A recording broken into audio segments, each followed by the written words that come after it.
ओम शांति। भगवत गीता श्लोक क्लास में आज के श्लोक टेस्ट के लिए श्लोक नंबर है 14वें अध्याय का 16वां श्लोक, अध्याय 14 का श्लोक नंबर 16। और सबसे पहले श्लोक संबंधित जो पॉइंट्स हमने सुने हैं, पॉइंट्स बताइए। हाँ, ओम शांति बहन जी। हाँ जी। हाँ, ये मुरली पॉइंट डिस्कशन नंबर 1800 यज्ञ सेवा श्रेष्ठ कर्म। बाबा ने कहा, गीता में कहा है, यज्ञ कर्म के बगैर दुनिया में जो भी कर्म है वो सब कर्म बंधन में बांधने वाला है। लेकिन यज्ञ सेवा ऐसा कर्म है जिसमें कोई बंधन नहीं बनेगा, कोई भी प्रकार का दुख नहीं बनेगा। इसलिए मुरली में बोला, सब धंधे में है नुकसान सिवाय एक ईश्वरीय धंधे के, और जो चाहे सो करो। रिजल्ट इस दुनिया में इस जन्म में आने वाला है। हर एक के सामने क्या रिजल्ट आने वाला है? कोई का धंधा कितना बड़ा, लंबा, चौड़ा चौड़ा फैला वाला हो, दुनिया वाले उसी तरफ देख रहे, अरे ये तो आगे तरफ बहुत बढ़ गया। लेकिन उसके लिए एक दिन कोई सा आएगा, सारे धंधे चौपट हो जाएंगे, नुकसान हो जाएंगे। लास्ट में जा करके ऐसे आत्माएं, साहूकार आत्माएं है। आजकल दुनिया में बहुत साहूकार है ना, नहीं है? भारत में कौन है? टाटा बिरला तो घाटे में गए होंगे, संगम युग में या मुनाफा में गए होंगे। घाटा होते होते देखा कि कुछ नहीं बचा, तब ईश्वरीय शरण में जाते हैं। तो अंत में ईश्वरीय शरण में जाते हैं, तो जो कुछ भी बच्चा कुछ है तो सारा ईश्वरीय सेवा में अंत में लगा देते हैं। आज में जिन्होंने लगाया उनका भाग्य ज्यादा बनेगा, या बिल्कुल अंत में जिन्होंने पूरा लगाया तन मन धन, उनका ज्यादा बनेगा? आदि वाले का ज्यादा बनेगा, अंत वाले का बनेगा। किंतु उस समय की हिसाब से उन्होंने अपना सब कुछ लगा दिया, लेकिन अंत के समय में बनेगा। सृष्टि का आदि का समय का, मध्य में समय का नहीं बनेगा। तो अंतिम जन्म में प्राप्ति हुई ना, बीच वाले जन्म में प्राप्ति हुई, या आदि में प्राप्ति हुई, अंतिम जन्म में प्राप्ति हुई। ये हुआ डिस्कशन नंबर पॉइंट। गया श्लोक पढ़ूं? हाँ जी। हाँ, ये श्लोक है, कर्मणः सुकृतस्याहुः सात्विकं निर्मलं फलं रजसस्तु फलं दुःखं मज्ञानं तमसः फलं। का व्याख्या है, रुद्र ज्ञान यज्ञ के श्रेष्ठ सेवा कर्मों के संगम योगी पुण्यों के फल स्वरूप अच्छे कर्मों का सात्विक निर्मल फल सत्य का स्वर्गीय सत्व प्रधान या सत्व सामान्य त्रेता कहा जाता है। किंतु द्वापर के द्वैतवादी धर्मावलंबियों में हिंसक शासन से पैदा राजसी कर्मों का फल दुख है।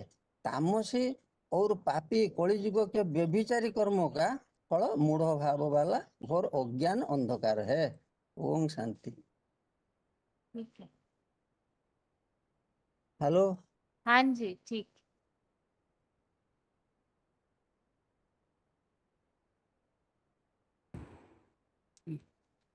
हाँ, ओम शांति बहन। हाँ जी। हाँ दीदी, पॉइंट सुनाना है, मैंने अभी जस्ट ज्वाइन करा है।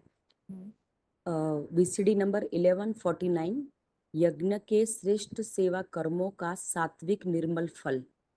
बाबा कहते हैं कि सबसे अच्छी कल्याण की बात हमें बाबा बताते हैं कि हम जितना कम खर्च करेंगे, कम खर्च वाला नसीब बनेंगे, इतना ही हमारा भाग्य ऊंचे से ऊंचा बनेगा। तो ये कैसे बाबा समझाते हैं कि अगर हम यज्ञ का जो पैसा है वो जितना कम खर्च में चलाएंगे, इतना हमारा श्रेष्ठ ऊंच तो ऊंच भाग्य बनेगा। और सत्युग त्रेता में भी हमें उसका पुण्य मिलता है, भाग्य हमारा यही बनता है और वहां पे भी हमें उसकी प्राप्ति होती है। तो बाबा बोलते हैं कि जैसे कोई होते हैं तो बहुत ज्यादा खर्च करते हैं, सेवा भी कम निकलती है और उसका रिजल्ट भी बहुत कम मिलता है, और उसका रिजल्ट भी ऐसे कह सकते हैं कि अच्छा नहीं निकलता। तो बाबा एग्जाम्पल देते हैं कि जो ओम राधे मम्मा है, वो सिर्फ एक फ्रॉक पहन के आई थी यज्ञ में, पर उन्होंने इतना ऊंचा भाग्य कैसे बनाया कि वो सत्युग में जाके महारानी बनती है। तो उसकी क्या विशेषता रही, उनके ऐसे कार्य, ऐसे कौन से कर्म करे थे, ऐसे कौन से कार्य व्यवहार थे तो यही विशेषता थी कि उन्होंने यज्ञ का एक भी कौड़ी, एक भी पाई पैसा बिना व्यर्थ, ऐसे कोई भी फिजूल खर्चा नहीं करा, व्यर्थ गवाया नहीं, अपने पर भी नहीं खर्चा करा। वो हमेशा ही कम खर्च वाला नसीन रहे थे ओम राधे मम्मा। और वो यज्ञ का पैसा, एक एक पैसा उसकी बहुत वैल्यू समझती थी और उसको कहीं भी व्यर्थ गवाती नहीं थी।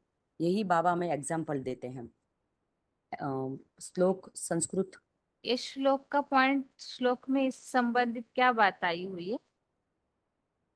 मतलब ये है ना कि जैसे सात्विक, उन्होंने सात्विक कर्म करे थे तो उनको सत्युग में वो महारानी बनती, उनको पद भी ऐसा ही मिलता है कि भाई रुद्र ज्ञान यज्ञ में जो श्रेष्ठ कर्म करते हैं ना, सेवा, अपना सारा जीवन देते हैं, हड्डी हड्डी स्वाहा, जैसे ओम राधे मम्मा ने भी करा था, दादा लेखराज ने भी करा था, अपनी हड्डी हड्डी स्वाहा देकर दी थी।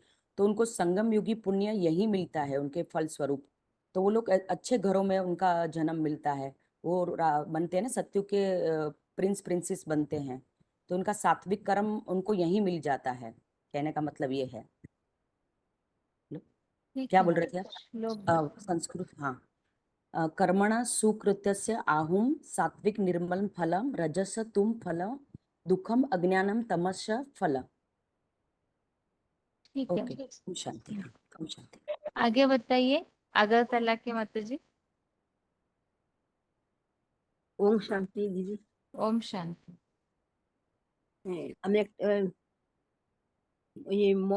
মমজনী মহা ব্রহ্ম ইটার শ্লোকটা বলি এবং ইটার বাংলাটা। बताइए बताइए। মহ মম যোনি মহৎ ব্রহ্ম তস্মিন গর্ভ দদামি অহম সম্ভব্য সর্বভূতানাং ততু ততু ততু ভবতি ভারত। এলো সাতটি গীতা অ্যাডভান্স গান প্রকাশ সদাই রত। অপরা প্রকৃতির রূপ অর্জুন রথ কা গর্ভ ক্ষেত্র রূপা রূপা মাতা ভি কল্পান্তকালীন অবিনাশী দেহরূপ জড়তময়ী লিঙ্গমূর্তি আত্মা গান রূপী অগুণবত মানে জ্যোতিবিন্দু বীজ কা সম্পূর্ণ সংখ্যা রূপ বা সাংখ্য যুগ বালে অ্যাডভান্স গান গর্ব জগৎ পিতা का शाखतम चिंतन चरण वर्ण्य से परम पिता शिव से जुग और उच्चार धारा पुरुषोत्तम संगम जुग में रुद्राक्ष महत ब्रह्मा द्वारा मानुषी उत्पत्ति होता है। मानी ज्ञान ज्ञान गर्व बाबा को चार बीज है। बाप कितने उत सर्व बीमारी चार बीज है। एक परिवार सुख और एक परिवार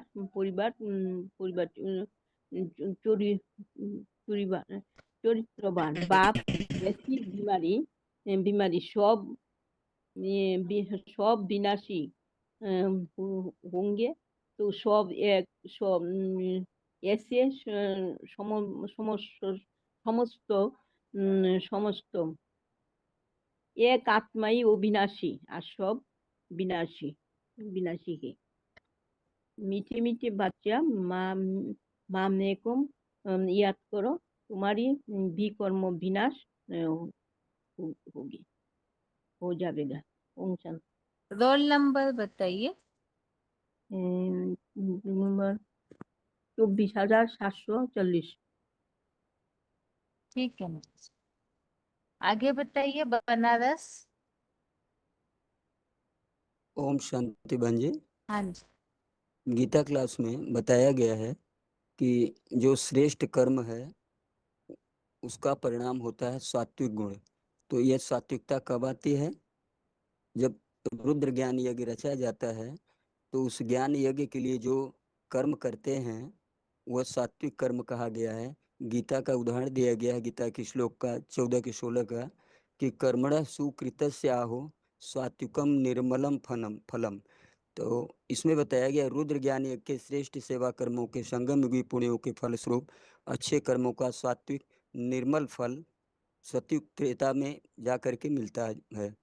और इसका एक दिया गया था रेफरेंस में 3 के 9 में, उसमें भी यही बात आई है कि यथार्थ कर्मणो अन्यत्र लोको अयम कर्म बंधन है, अर्थात रुद्र ज्ञान यज्ञ के सिवा दूसरे किसी कर्म में यह नरक लोक का कर्म बंधन है।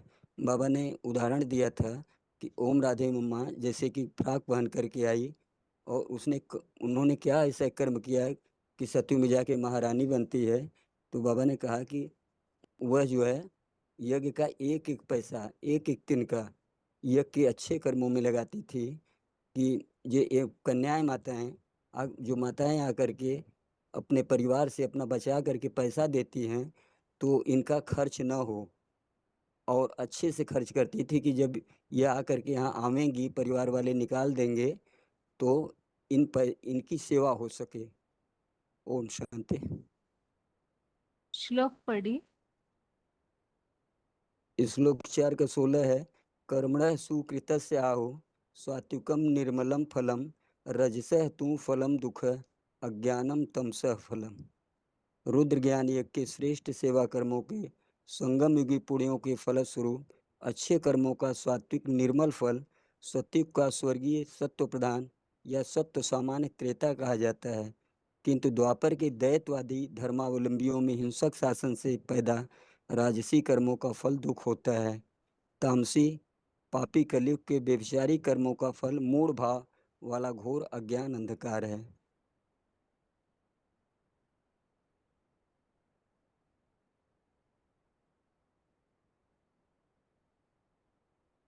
आगे अगला कौन अनम्यूट है? 21,828। कहाँ से बात कर रहे हैं? हेलो, कहाँ से बात? दोनी से। हाँ अच्छा, दोनी से बहन, दोनी से। 25,828 ना? हाँ जी, 21,828। हाँ बताइए। हाँ, बाबा ने बोला है कि जो यज्ञ से, मतलब बाबा ने बोला है यज्ञ सेवा करने से पुण्य फल प्राप्ति कैसे होता है। बाबा ने बोले कि यज्ञ सेवा करने से जो यज्ञ में मतलब कैसे भी सेवा मिले यज्ञ में, चाहे सफाई करने वाले हो चाहे बर्तन धोने वाले हो, कैसे भी यज्ञ का सेवा करते हैं तो पुण्य प्राप्ति होता है। जो बाप की श्रीमत पर सुबह से शाम तक चलता है उसमें भाग्य बनता है। और बाबा ने बोले कि क्या मन वांछित फल कैसे मिलता है, जो यज्ञ में रहकर कम खर्चे नसीब बनता है, कम खर्चे में यज्ञ चलाता है तो उनको मन वांछित फल मिलता है। जैसे हम राधे मम्मा ने क्या लाए थे, कुछ भी नहीं लाए थे तो भी महारानी बने सतयुग में, तो वो क्या किए यज्ञ की एक एक पैसा की वैल्यू दिए, एक एक पैसा की बना वो वैल्यू दिए इसलिए। और बाबा ने बोला है इसी जो सात्विक फल जो है, हमारे कर्मों का सात्विक फल जो है सतयुग में मिलती है, और राजसी फल द्वापर युग से मिलता है। द्वापर युग से वो व्यभिचारी बन जाते हैं, कर्मेंद्रियों में व्यभिचारी बन जाते हैं, और इसके लिए वो विराट रूप में जो बच्चियों को दिखाया, पेट के रूप में दिखाया, पेट में दिखाया बच्चियों को, तो वो पेट की धंधा में ही लग जाते हैं। और राजसी फल वो हो गए, और तामसी फल जो है व्यभिचारी बन जाते हैं। कलयुग के अंत में वो दिखाई देता है कि जो इस्लामी बौद्ध, हाँ, और बाबा ने बोले कि इस्लामी बौद्धि जो आते हैं तो उनका क्या हिंसक करते हैं, हिंसक युद्ध करते हैं, तो हिंसक युद्ध करने में अभिषेक की बादशाही नहीं ले पाते हैं। और बौद्धि लोग क्या करते हैं, वो अहिंसक बोले परम धर्म, तो बौद्धि लोग अपने बीवी बाल बच्चे को दूसरे धर्मों की वो मतलब वो युद्ध नहीं किए, तो दूसरे धर्मों में वो बाल बच्चे को जैसे मना नौकर चाकर बन के अधीन में रख दिए। तो बाबा तो बताया है कि विधर्मियों के आगे तो अहिंसक नहीं करना है, उनसे तो लड़ाई करना है, लेकिन बौद्ध धर्म वाले तो अहिंसक और धर्म बोल के हाथ उठा दिए। हम शांति बहन। ठीक है माता।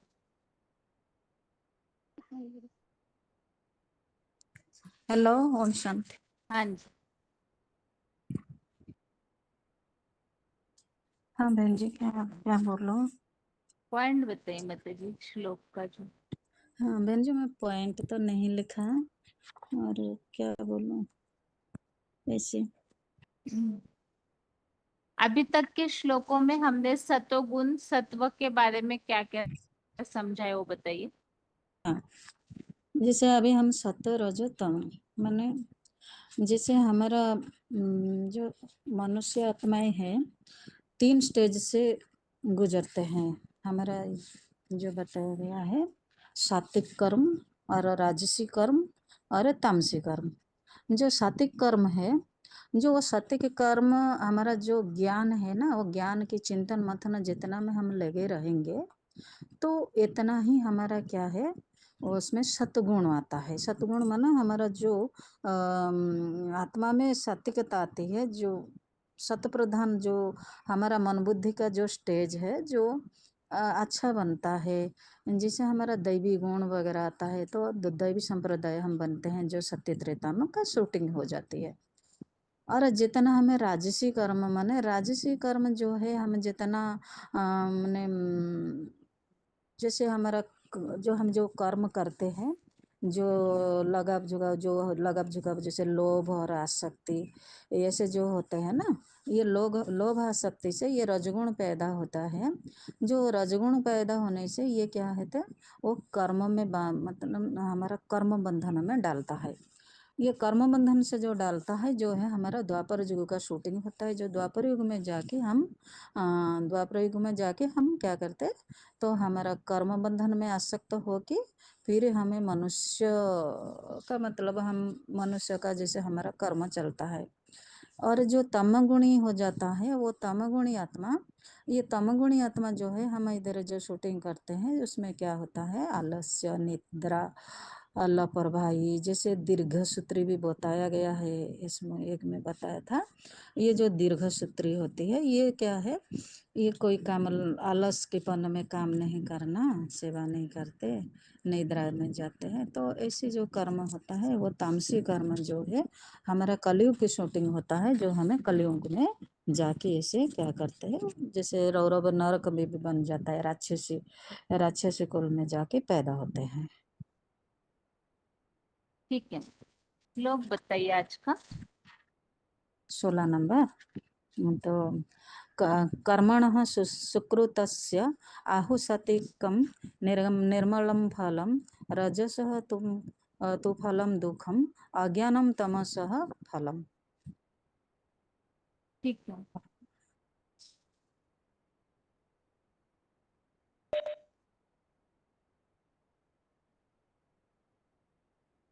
ओम शांति माता जी। 15208 फोन अनम्यूट है। हाँ, आज ओम शांति। हाँ जी बहन जी। पॉइंट लिखे थे माता जी श्लोक के, हाँ जी लिखे थे।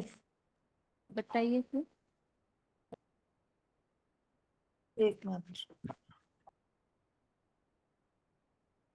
VCD 1418 मिनट से यज्ञ सेवा में कर्म से पुण्य की प्राप्ति होती है। मधुबन वासियों को यज्ञ सेवा में पुण्य मिलता है, जरूर है। मधुबन निवासी बनना साधारण कार्य नहीं।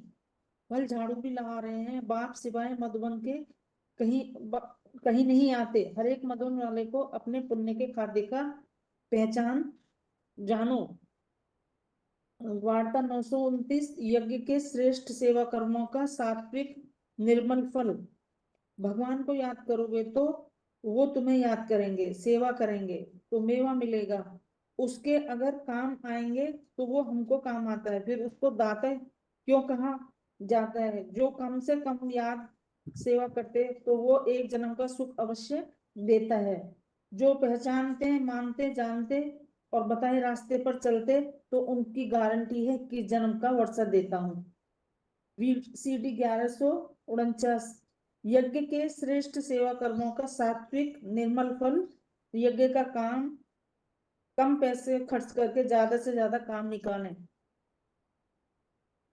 ज्यादा से ज्यादा काम निकालें। मम्मा ने कैसे सेवा की, इतना भाग्य कैसे बना जो सतयुग में जाकर महारानी बनी।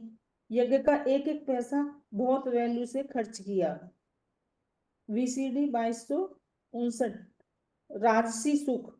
द्वापर के दैत्यवादी धर्मावलंबियों के हिंसक शासन से पैदा राजसी कर्मों का फल दुख। ये और धर्मों के बच्चे हैं, वो कभी भी विश्व की बात सही नहीं ले सकते।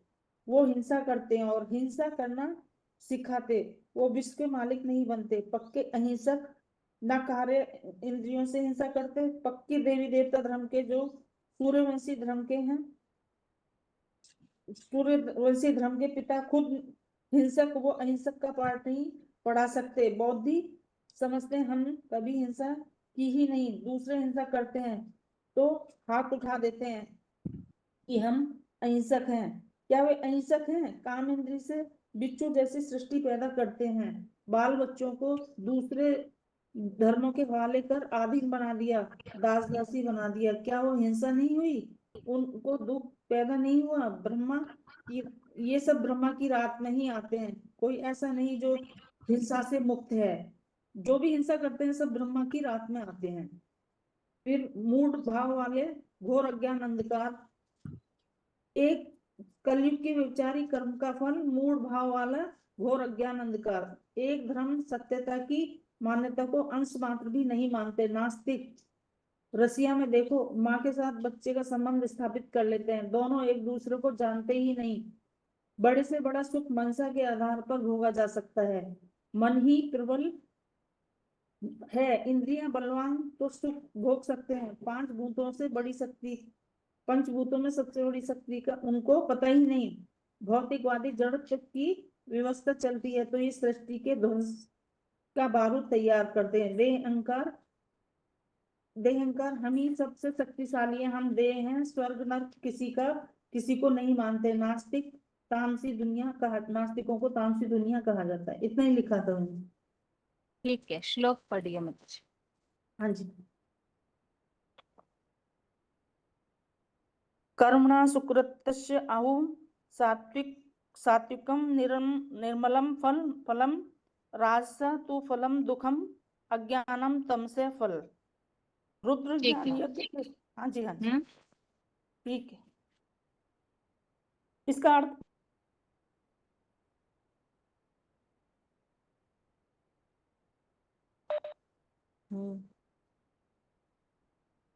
हेलो बहन जी, ओम शांति। एक मिनट बाकी लाइन में। ओम शांति। ओम शांति। ओम शांति। हाँ माता जी, अभी बताइए। पहले तो झारसू गुड़ा के माता जी। बोलिए बहन जी। रजोगुण अर्थात क्या? रजोगुण माने जो द्वापर युग से आकर के जो द्वैतवादी फैलाते हैं और वही द्वापर युग से ही सृष्टि होता है, दुख सृष्टि होता है और अज्ञान अंधकार में आ जाते हैं।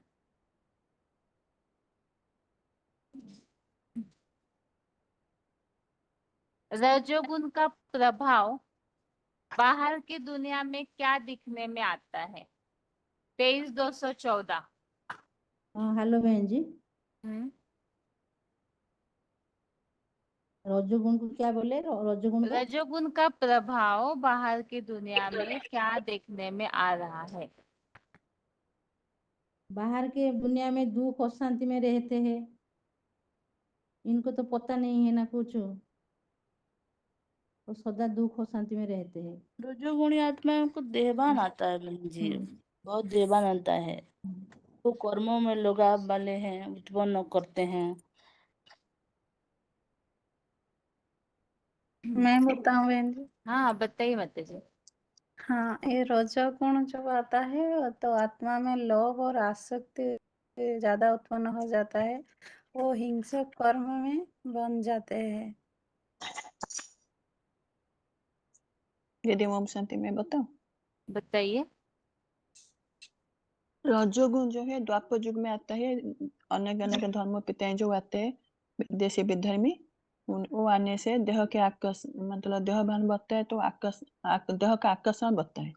तो उसमें लोभ आसक्ति के कारण आत्मा को कर्म में बांध देता है। विशेष करके लालसा लोलुपता निर्माण होता है, और विशेष करके वो भ्रष्ट कर्म में लगे रहते हैं। इसलिए कर्म को प्राधान्य देते हैं, जिसको कर्म हिमायती कहा गया है। मतलब पेट के धंधा धुई में लग जाते हैं, इसलिए विराट चित्र में उसको वैश्य के रूप में पेट में दिखाते हैं। जी बहन जी। ब्राह्मणों की दुनिया में रजोगुण का प्रभाव क्या दिखने में आता है? ब्राह्मण की दुनिया में रजोगुण का कर्म जो रुद्र ज्ञान यज्ञ जो बाबा ने रचे हैं, उसमें मतलब ध्यान नहीं देते हैं। जिसको हाँ, ब्राह्मण की दुनिया में ये रजोगुण का प्रभाव ये दिखने को मिलता है कि वो जैसे बाबा बोलते हैं यज्ञ सेवा करो, बाबा का संदेश दो, परिचय दो, श्रीमत पर, वो नहीं करके वो ज्यादा अपने पेट की धंधाधरी जो कर्मों को ज्यादा महत्व देते हैं। जो रजोगुणी आत्मा ज्यादा भी बाहर दुनिया में इनका मन लगा रहा है। एडवांस पढ़ाई पढ़ने वाले ब्राह्मण जो कर्मेंद्रियों का ज्यादा भी कर्म बाहर नहीं दुनिया में छोड़ेंगे। मन लग रहा है, और यज्ञों से सेवा में इनका मन नहीं लग रहा है।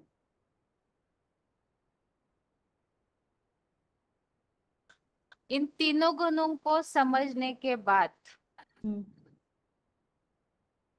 पुरुषार्थी जीवन में हमें किस बात का ध्यान रखना चाहिए? रुद्र ज्ञान यज्ञ में ज्यादा मन लगाना चाहिए। जो श्रेष्ठ कर्म में संगम युग में जो ईश्वरीय सेवा करेंगे, उसको पुण्य का खाता जमा होगा। मतलब उसका खाता का रिजल्ट हम 21 जन्म सत्य और त्रेता युग का तो प्राप्ति करेंगे, उसके साथ साथ 63 जन्म में भी हमारा भाग्य बनेगा। तो मतलब विशेष करके ईश्वरीय सेवा करेंगे, मनसा वाचा कर्म में सेवा करेंगे, जिसको बाबा बताने जिसना तन मन धन लगाएंगे, हमारा मतलब ऊंचे भाग्य बनेगा। तो पुण्य का खाता हमारा जमा होगा, जैसे कि 3 अध्याय में बताया ना, ज्ञाथा सेवा अन्यत्र लोकायम कर्म बंधन तदर्थम कर्म कौन्तेय मुक्त संग समाचार। जितनी जो भी हो जाए यज्ञ सेवा ही करना है, और सब धंधों में तो नुकसान है। बाबा ने ईश्वरीय बोला सेवा ही करना है। एक ईश्वरीय धंधा करना है, और सब धंधों में है नुकसान। लास्ट में एक ईश्वरीय धंधा ही रहेगा, और सब धंधे चौपट हो जाएगा।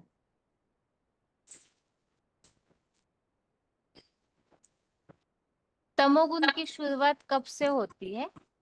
कलियुग के अंत में। कलियुग के अंत में। तमोगुण कलयुग के अंत में। कलियुग के आरंभ में जो शंकराचार्य का जो ज्ञान है भगवान सर्वव्यापी, वही अज्ञान से ये तमोगुण पैदा होता है। अच्छा, तमोगुण का अर्थ क्या है? तमोगुण का अज्ञान अंधकार, अज्ञान अंधकार, लोभ लालसा सब आ जाता है। आलस्य अलबलापन, विशेष करके गफलत में हम डाल देता है। किस बात की अज्ञानता रहती है तमोगुण में? तमो माने अज्ञान, अंधकार। बताइए 28-216। जैसे बाबा तमो अच्छा ठीक है। अच्छा बताइए 28-319 आप बताइए माता जी। हाँ, जैसे बाबा बोलते हैं जो तमोगुणी हो जाते हैं उनके अंदर जो दीर्घ सूत्री बन जाते हैं, जो आज का काम जैसे बाबा बोलते हैं वकील है, वो जो काम एक दिन में हो जाएगा वो डेट पे डेट ऐसे देते रहते हैं, तो उसके अंदर जो आलस्य आ जाता है अ, और निद्रा, ये जो अलबेलापन आ जाता है, वही तमोगुण का निशानी है। मैं बोलूं? हाँ जी, बताइए मतलब। तमो मना अज्ञानता, अंधकार, जो देहभान से पैदा हुआ द्वापर से। जब देहभान आया, ज्ञान छुप गया, तो ये तमोगुण पैदा हुआ। तो ये बढ़ते बढ़ते बढ़ते बढ़ते एकदम कलयुग अंत तक बहुत ही ज्यादा हो जाता है। बाबा बोले ना, पत्थर, एक पत्थर बुद्धि, काला पत्थर बन जाते हैं। तो अभी क्या कर रहे हैं, भगवान बाप आके हमें समझा रहे हैं सारे। सत्वगुण मना, ये जो सत्वगुण रजतमगुण कहाँ से पैदा हुआ? ना देहभान से पैदा हुआ। सत्व रजतम ये तो गुणा प्रकृति संभव है, ये प्रकृति का गुण है।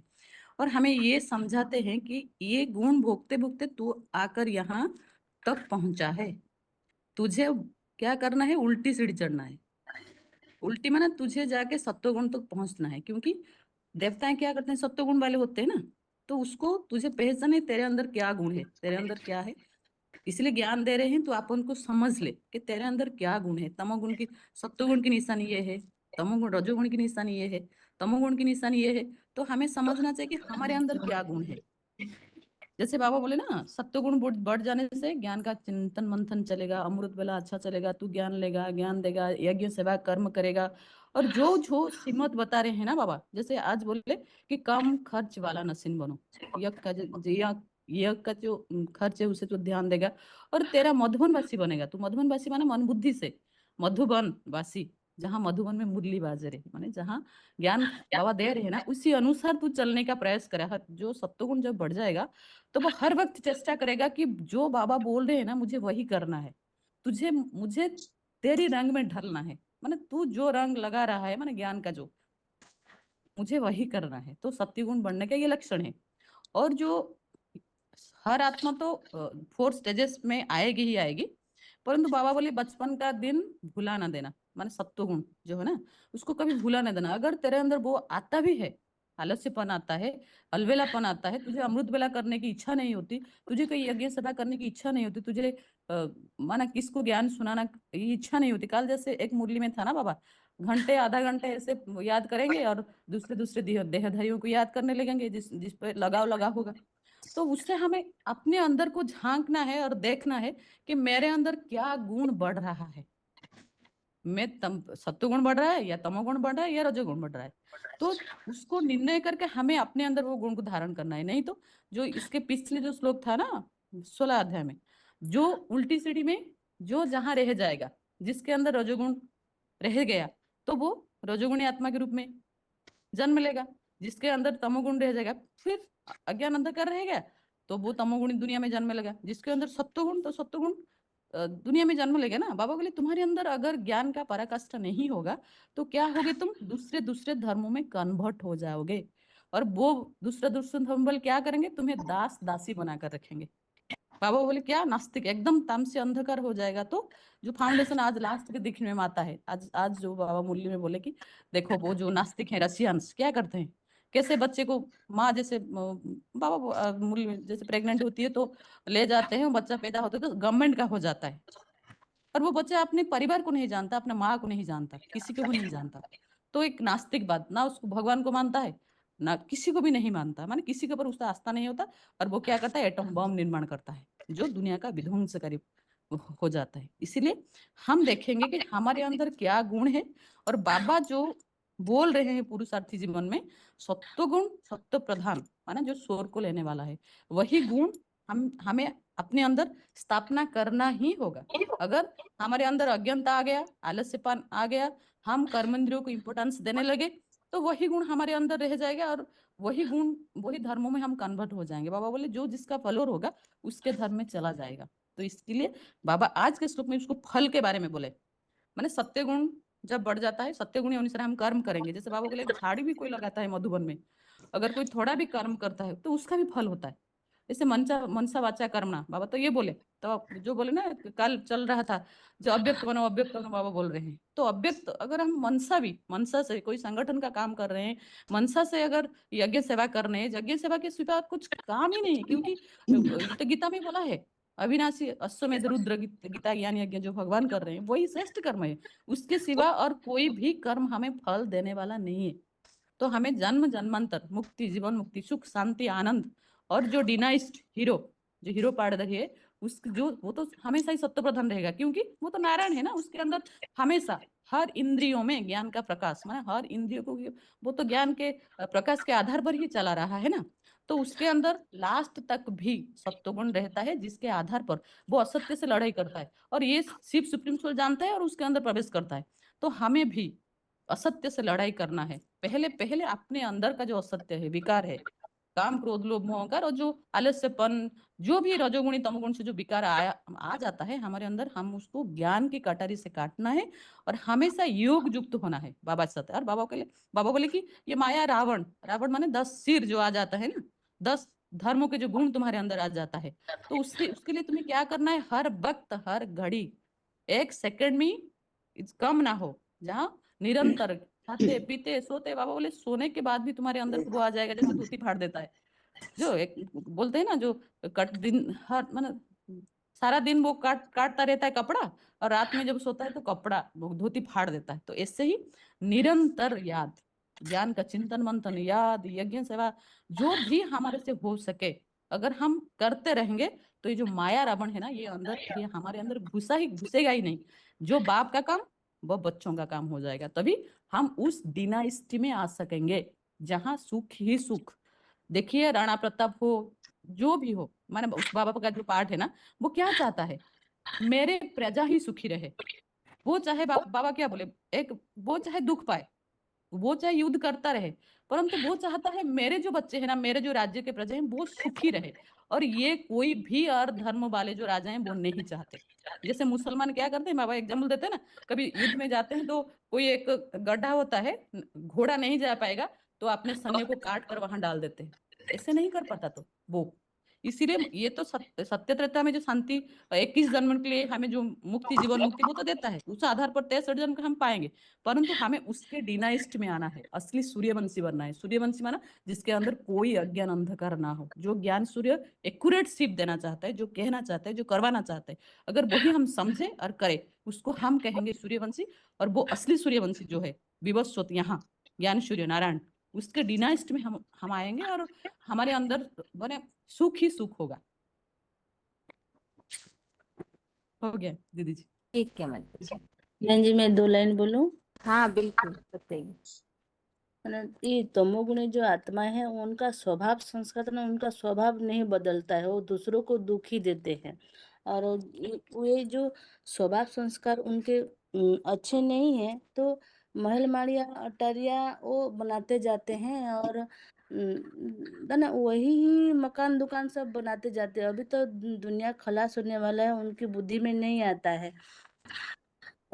ये तमोगुणी मूढ़मती आत्मा राक्षस, विभिचारी राक्षस में पैदा होते हैं। उनका काम क्रोध लोभ मोह अहंकार और छोड़ते नहीं है, खुद भी मृत्यु की दुनिया में वो चले जाते हैं।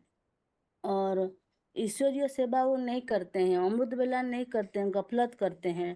तो जो अमृत वेला जो सुधार लेते हैं वो बाबा को ही याद करते हैं। उनका अमृत वेला सुधार लिया तो सब कुछ सुधार लिया। बस इतना ही बहन जी। तो वो मूढ़ा जन्मानी हो, तमो मूढ़ा जन्मानी बोलते हैं। बस हो गया। हेलो बहन जी, श्लोक को पढ़ूं क्या? पढ़िए। कर्मणा सुकृतस्य आहु सात्विकं निर्मलं फल राजस तु फलं दुखं अज्ञानं तमस फलं। रुद्र ज्ञान यज्ञ के श्रेष्ठ सेवा क्रम के संगम योगी पुण्य के फल स्वरूप अच्छा कर्म के सात्विक निर्मल फल सत्ययुग का स्वर्गीय सतप्रधान या सत सामान्य त्रेता कहा जाता है। किंतु द्वापर के द्वैतवादी धर्म अवलंबिया में हिंसक शासन से पैदा राजसी कर्म का फल दुख है। तामसी और पापी कलिजुग के विभिचारी कर्म का फल मूढ़ भाग वाला पर अज्ञान और अंधकार ये है। मैं श्लोक पढ़ूं? पढ़िए माताजी। कर्मणः सुकृतस्य आहु सात्विकं निर्मलं फलं रजसः तु फलं दुःखम अज्ञानम तमसः फलम। तो ना रुद्र ज्ञान यज्ञ श्रेष्ठ सिवा अर्थ और कुछ भी नहीं है। तो संगम युग में अच्छे कर्मों का सात्विक फल निर्मल होता है, राजसी फल दुख होता है और तामसी फल घोर अज्ञान अंधकार होता है। ओम शांति। पढ़िए माताजी श्लोक। जी मैम जी। कर्मणः सुकृतस्य आहु सात्विकं निर्मल फलम रजस तु फलम दुःखम अज्ञानम तमसः फलम। श्लोक में बताया कि अच्छे कर्म का फल आत्मा को सत्व गुण में बांधता है। सात्विक निर्मल फल, जिसको सात्विक निर्मल फल कहा जाता है, राजसी फल दुख है और तामसी फल अज्ञान अंधकार है। इसमें यहाँ बताया। माताजी बताइए श्लोक। कर्मणा सुकृतस्य आहु सात्विकं निर्मलं फलं रजस तु फलं दुःखं अज्ञान तमस फलम। इसमें ये बताया कि जो अच्छे कर्म करते हैं वो सात्विक फल कहा जाता है, जो यज्ञ सेवा अर्थ किया जाता है। लेकिन जो राजसी फल है वो दुखदायी है और तामसी फल वो ज्ञान अंधकार में डालता है। बहन जी मेरा टॉपिक एक बनाई हो जो सैनी का दूध सोने के पात्र में ठहरता है। करती हूँ माताजी, थोड़ा श्लोक रीडिंग के बाद करती हूँ। ठीक है, आप बताइए माताजी श्लोक। मैं बताऊं? हाँ जी। कर्मणः सुकृतस्याहु सात्विकं निर्मलं फलं रजसः तु फलं दुःखं अज्ञानं तमसः फलं। पढ़ूं? ठीक है। उसका मतलब ठीक है। हाँ बताइए बताइए, पढ़िए। हाँ, रुद्र ज्ञान यज्ञ के श्रेष्ठ सेवा कर्मों के संगम युगी पुण्यों के फल स्वरूप अच्छे कर्मों का सात्विक निर्मल फल, सत्युग का स्वर्गीय सत्व प्रधान या सत्व सामान्य त्रेता कहा जाता है। किंतु द्वापर से द्वैतवादी धर्मावलंबियों में हिंसक शासन से पैदा राजसी कर्मों का फल दुख है। तामसी और पापी कलयुग के व्यभिचारी कर्मों का फल मूढ़ भाव वाला घोर अज्ञान अंधकार है। माने फल के आज सारे जो सात्विक राजसी कर्मों सो पहले गुण बताए, पहले कहाँ से उत्पन्न हुए बताए, फिर उसका जो उत्पन्न होने से स्वभाव बताए क्या क्या होता है। जब राजसी गुण आता है तो क्या होता है और तामसी गुण आता है तो क्या होता है। ये सारे माने राजसी गुण जैसे कैरेक्टरिस्टिक्स बताए ये सारे। फिर उसका माने सिम्टम्स माना एक डिजीज, ये कारण डिजीज ये होने से डिजीज होता है, तो ये डिजीज होने से क्या सिम्टम्स होता है वो आ गया। और आज बोले कि वो जो फल होता है माने वो तो हम जान गए, वो कर्म करेंगे तो उसका फल हमें क्या मिलता है, रिजल्ट। आज का जो श्लोक है उसका रिजल्ट बताया। ओम शांति दीदी। ठीक है। अहमदाबाद मधुबन। तो बाबा ने ये तामसी का फल बताया है कि सीढ़ी 2412 में कि जब अंतिम समय होगा तो वो कहते हैं ना कि तामसी गुण वाले उसको शंका रंग सबको लग जाता है, तो वो नास्तिक सबसे ज्यादा नास्तिक रूस में बताया है कि जब माँ को उसके पेट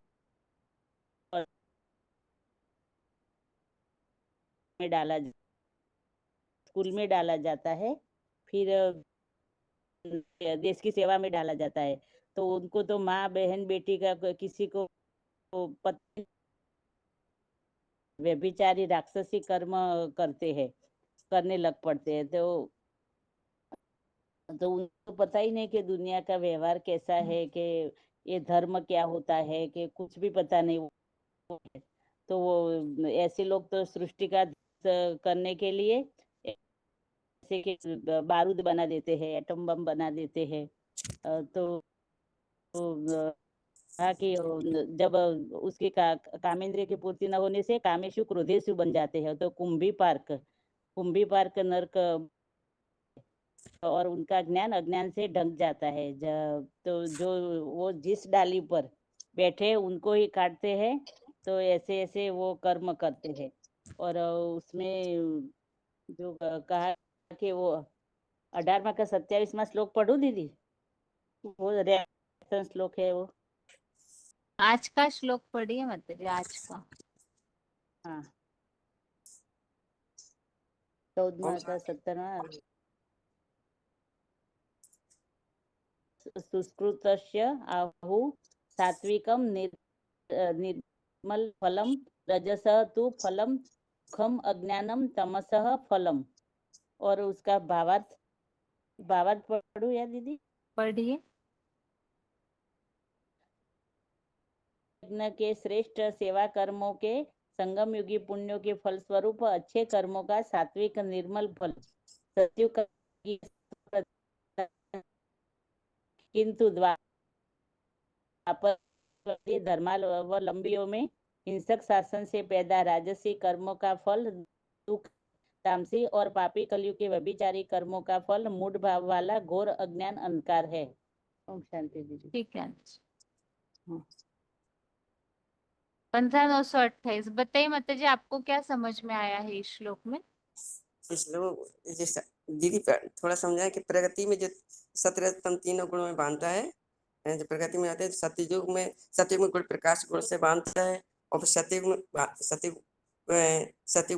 बांधता है। द्वापर से कर्मयुग में नहीं, द्वापर से कलयुग लापरवाही लोलुपता अच्छी तरह से बांध देता है। फिर द्वापर के पेट में धंधे में करने के लिए पेट के धंधे अच्छे लिए की तरह बन जाता है। फिर तामसी आने पर कर्मों के कर्म फल करने पड़ते हैं। फिर अच्छे कर्मों के फल से सात्विक परिणाम कर्म करना पड़ता है, तो अच्छे कर्मों का फल सात्विक फल को पाता है।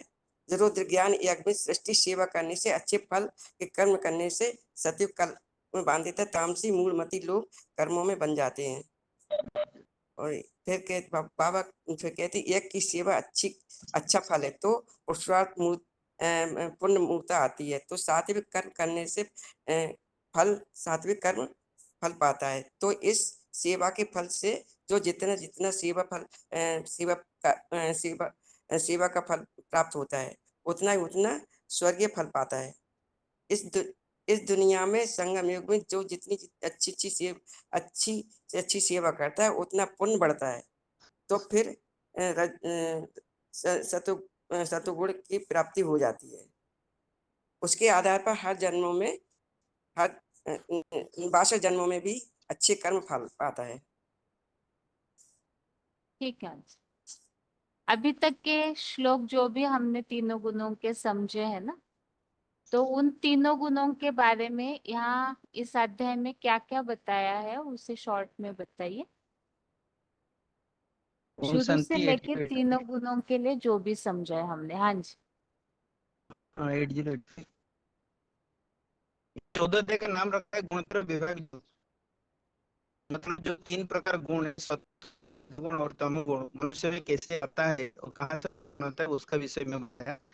से लेकर 4 तक जो लिखा है ज्ञान की महिमा और प्रकृति पुरुष जगत उत्पत्ति का विषय। ये ज्ञान की महिमा मतलब जो एडवांस ज्ञान, जो तीनों गुण का विषय के बारे में जो ज्ञान दे रहे हैं, उस ज्ञान से क्या हमको प्राप्ति होगा उसको बता रहे हैं कि ये ज्ञान वास्तव में जो सूर्यवंशी और चंद्रवंशी जो परमेश्वर और परमेश्वरी का ज्ञान है, इस ज्ञान को सुनकर जो पूर्व कल्प में जो मनन चिंतनशील मुनि थे वो वैकुंठ लोक को प्राप्त किए थे। इसलिए तुम बच्चे भी अगर ये ज्ञान को अगर धारण करेंगे तो आधा कल्प के लिए तुमको दुख से मुक्ति हो जाएगा। इसलिए 1-2 में ये ज्ञान की महिमा बता दिया। जो तीनों गुण का विषय को अगर हम धारण करेंगे, सत्वगुण कहाँ से आता है, रजोगुण कहाँ से आता है, तमोगुण कहाँ से आता है, फिर रजोगुण तमोगुण से हम कैसे मतलब खुद को बचा सकते हैं, और सत्वगुण को धारण करके सतयुग की दुनिया के लिए हम कैसे प्रस्तुत हो सकते हैं, उसका बारे में बताया 1 और 2 में। 3 और 4 में बोलता है कि जगत उत्पत्ति का विषय। जगत बोलेंगे तो पुरानी दुनिया जगत है, लेकिन ये जगत जहाँ बात आता है, ये वास्तव में जो देवताई जगत सृष्टि होगा, वो देवताई जगत के लिए जो माता पिता के रूप में जो परम ब्रह्म माता है, और जो परम पिता जो ज्ञान का बीज डालने वाला पिता है। तो ये माता पिता का परिचय 14 अध्याय का 3 और 4 में बताया कि मम जोनि महत ब्रह्म तस्मिन् कर्म ददाम्यहं संभव सर्वभूतानां ततो भवति भारत। मतलब परमात्मा ही आकर जो परम ब्रह्म में प्रवेश करके माँ का पाठ बजाते हैं, ज्ञान का बीज को धारण करने का काम करे, बच्चों को पालना देते हैं, ज्ञान जन्म देते हैं, और वही परमात्मा शिव जो पिता के रूप में ज्ञान का बीज डालते हैं वो इसीलिए बोलता है कि अहम बीजम प्रथम पिता, मैं ज्ञान का बीज डालने वाला पिता हूँ। ये 3 और 4 में बताया। फिर 5 से लेकर 18 तक जो बताया सत्व रजतम 3 गुण का विषय, जो 5 में बताया ये सत्व रजतम ये 3 गुण वास्तव में परमपिता से नहीं आता, जो आत्मा का पिता परमात्मा शिव है उससे नहीं आता। वास्तव में मुख्य रूप में जो प्रवेश करते हैं, जो परम ब्रह्म हो जाते हैं, जो ऊर्ध्वमुखी ब्रह्मा बनता है, वही वास्तव में शिव का प्रकृति है। उसी में 3 गुण रहता है। इसीलिए बोला कि सतो रजो तमो गुणा इति प्रकृति संभवा निबंधन्ति महाभाव देहे देहिनम अव्ययम। ये अविनाशी आत्मा को देह में बांधता है, क्योंकि ये तीनों गुणों को आत्मा निकल नहीं पाता, छोड़ नहीं पाता, इसलिए ये शरीर में बंधायमान हो जाता है।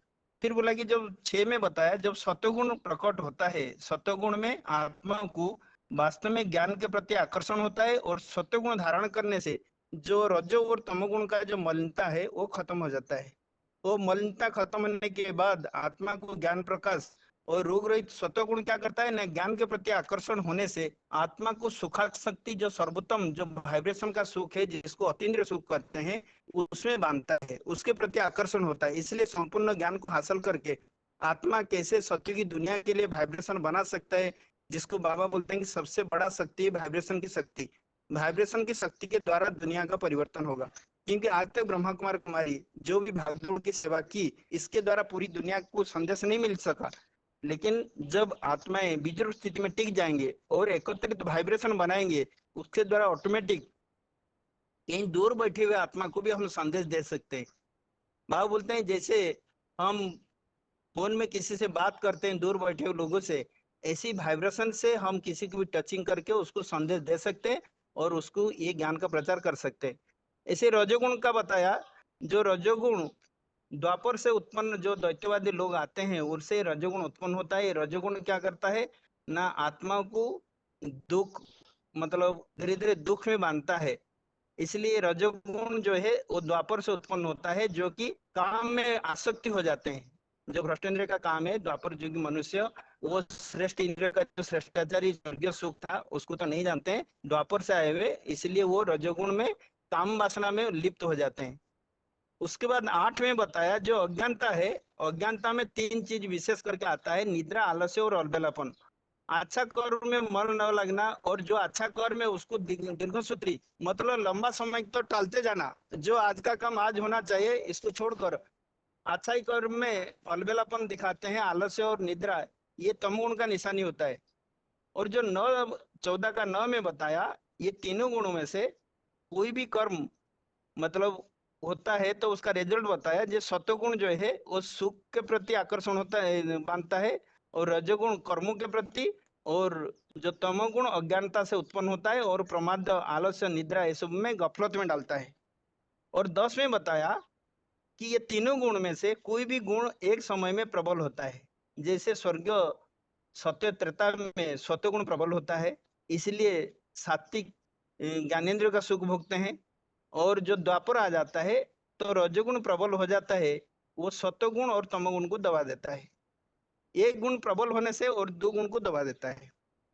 ऐसे कलयुग में तमोगुण प्रबल हो जाता है और सत्वगुण रजोगुण को दबा देता है। इसलिए कौन सा गुण प्रबल होने से मतलब वही प्रेजेंट में होता है और 2 गुण को दबा देता है। और ये जो 11, 12, 13 में बताया कि हम कैसे जानेंगे कि हमारा अंदर कौन सा गुण वृद्धि हो रहा है, इसलिए बोला कि जब सब इंद्रिय से ज्ञान का प्रकाश उत्पन्न होने लगता है, मतलब जो ज्ञान हम सुनते हैं, जो बुद्धि में रखा है, उसको अगर इंद्रियों में कर्मों में देखने को मिलता है तो जानो कि सत्वगुण बढ़ रहा है। ऐसे ही अगर लोभ और कर्मों में आसक्ति ये सब अगर हो रहा है, ये सब हो रहा है, तो मतलब रजोगुण बढ़ता है। ये बात में बताया। और त्वरे में बताया कि जो तमोगुण है वो बढ़ जाने पर जो अज्ञानता, निद्रा, आलस्य में आत्मा डूब जाता है। तो इस टाइप का 11, 12, 13 में बताया। और 14 में बताया 14, 15, 16, ये 14, 15 में बताया जो आत्मा संगम युग में पुरुषार्थ करता है महाविनाश तक, जो आत्मा जहां तक पहुंचता है उसी अनुसार उसको अंत में सुगत होता है। क्योंकि संगम युग भी एक समय है जिस समय में आत्मा का अंदर उन्नति हो सकता है। आत्मा तमोगुण से लेकर सत्व प्रधान तक पहुंच सकता है, कलाहीन से कलातीत अवस्था संपूर्ण 16 कला से भी ऊर्ध्व जो बीजल अवस्था में पहुंच सकता है। तो इसने बताया कि मैं प्रलयकालीन तक जो आत्मा सत्वगुण को धारण कर लेते हैं, सत्वगुण वो सात्विक मतलब जो सत्यता का सुखदायी दुनिया में आकर जन्म लेते हैं और निर्मल लोगों को भोगते हैं।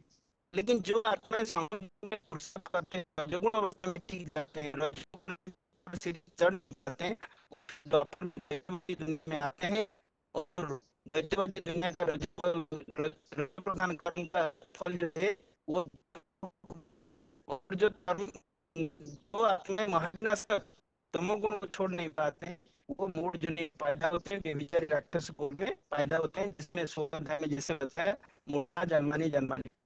और जो 14 अध्याय का 16 नंबर में तीनों कर्मों का जो तीनों गुण है उसका फल कैसे प्राप्ति होता है वो बताया। जो सात्विक कर्मों का निर्मल शुद्ध स्वर्गीय दुनिया मिलता है, जैसे बाबा ने उदाहरण दिया आज दुनिया में के लिए जो भी कर्म करते हैं ये तो कर्म बंधन है, लेकिन जगत जो कर्म करते हैं वो कर्म बंधन से छुड़ाने वाला है। इसलिए 3 अध्याय का 9 नंबर में बताया कि जगत कर्मण अन्यत्र अयं कर्मबंधन तदर्थम कर्मबंधे मुक्त संग समाचार। यज्ञ के लिए कर्म करना है, उस यज्ञ का कर्म में भी बाबा ने बताया उदाहरण दिया, जैसे मामा ने कर्म करके दिखाया। मामा का एक फ्रॉक पहन कर आई थी, बहुत भर की थी, लेकिन यज्ञ में जो भी पदार्थ है उसको ऐसे ही कर दिखाया कि सत्युग में जाकर महारानी बनती है। जो भी मधुबन मुसलमान का मिलन होता है उनका वातावरण में जो बच्चे मधुबन निवासी बनते हैं उनको भी पुण्य कर्म का फल सुखदायी दुनिया मिलता है, दुख मिलता है। जैसे बाबा ने उदाहरण दिया जो विश्व विजयी जो क्रिश्चियन धर्म वाले मुसलमान का हिटलर हो, नेपोलियन हो, मुसलिम हो, तो जो विश्व को हिंसा में करते उनको नहीं कर पाए, लेकिन जो अहिंसक दुनिया बनाने वाले वास्तव में सत्य सनातन धर्म पिता है, जो करता है वही विश्व विजय और वो दिखाता है। जो अज्ञान अंधकार में डूबे हुए हैं उनको ये सब नहीं होता, तो घोर अंधकार जो कि एकदम जैसे चीज बनकर को धो देने का निमित्त बनते हैं। ठीक,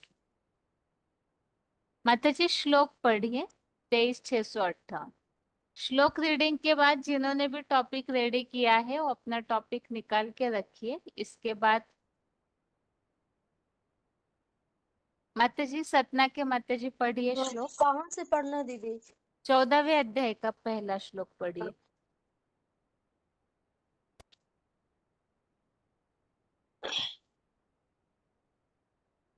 श्री भगवान उवाच परमं भूया प्रवक्ष्यामि ज्ञानं ज्ञानं ज्ञानानं ज्ञानम् उत्तमं यत् ज्ञात्वा मुनयः सर्वे परमं सिद्धि इतः गताः। इदं ज्ञानम् उपाश्रित्य मम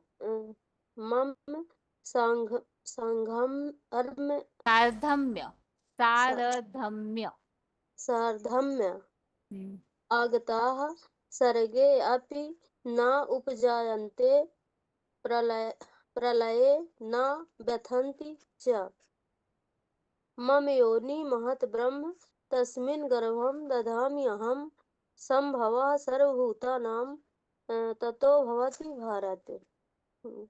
सर्वे योनिषु कौन्तेय मूर्तयः सम्भवन्ति याः तासां ब्रह्म महत् योनि अहं बीज प्रदा पिता। सत्वं रजः तमः इति गुणाः प्रकृति संभवाः निबध्नन्ति महाबाहो देहे देहिनम् अव्ययम्। तत् सत्वं निर्मलत्वात् प्रकाशकम अनामयम सुख संगेन बध्नानि ज्ञान संगेन च अनाद्य रजो रजोरागात्मकं विद्धि तृष्णा संग समुद्ध्वं तत् निबध्नन्ति कौन्तेय कर्म संगेन देहिनम्। ठीक है माताजी, आगे पढ़िए। हाँ जी हाँ जी। हाँ जी। तमतु अज्ञानजं विद्धि मोहनं सर्वदेहिनां प्रमाद आलस्य निद्राभि तत् निबध्नाति भारत सत्वं सुखे संजयति रजः कर्मणि भारत ज्ञानम् आवृत्य तु तं प्रमादे संजयति उत रजः तमश्च अभिभूय सत्वं भवति भारत रजः सत्वं तमश्चैव तमः सत्वं रजः तथा सर्वद्वारेषु देहे अस्मिन् प्रकाशः उपजायते ज्ञानं यदा तदा विद्यात् विवृद्धं सत्वम् इति उत लोभः प्रवृत्ति आरम्भः कर्मणाम् अशमः स्पृहा रजसि एतानि जायन्ते विवृद्धे भरत ऋषभ अप्रकाशः अप्रवृत्तिश्च प्रमादः मोहो एव च तमसि एतानि जायन्ते विवृद्धे कुरुनन्दन यदा सत्वे प्रवृद्धे तु प्रलयं याति देहभृत् तदा उत्तम विदाम लोकान् अमलान् प्रतिपद्यते रजसि प्रलयां गत्वा कर्मसंगिषु जायते तथा प्रलीन तमसि मूढयोनिषु जायते कर्मणा सुकृतस्य आहु सात्विकं निर्मलं फलं रजसा तु फलं दुःखम अज्ञानम तमसा फलम। ठीक है, आगे पढ़िए पहले श्लोक से फिर से।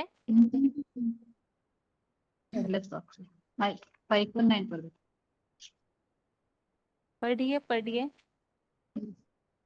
भूयः प्रवक्ष्यामि ज्ञानानां ज्ञानमुत्तमं यद् ज्ञात्वा मुनयः सर्वे परां सिद्धिमितो गताः इदं ज्ञानमुपाश्रित्य मम साधर्म्यमागताः सर्वेऽपि नोपजायन्ति प्रलयेन व्यथन्ति च मम योनिर्भः ब्रह्म तस्मिन् गर्भं ददाम्यहम् संभवः सर्वभूतानां ततो भवति भारत सर्वयोनिषु कौन्तेय मूर्तयः संभवन्ति याः तासां ब्रह्मा महद्योनिः अहं बीजप्रदः पिता सत्त्वं रजस्तम इति गुणाः प्रकृतिसम्भवाः निबध्नन्ति महाबाहो देहे देहिनामव्ययम् तत्र सत्त्वं निर्मलत्वात् प्रकाशकम नायमम् सुखसंगेन बध्नाति ज्ञानसंगेन चानघ रजो रागात्मकं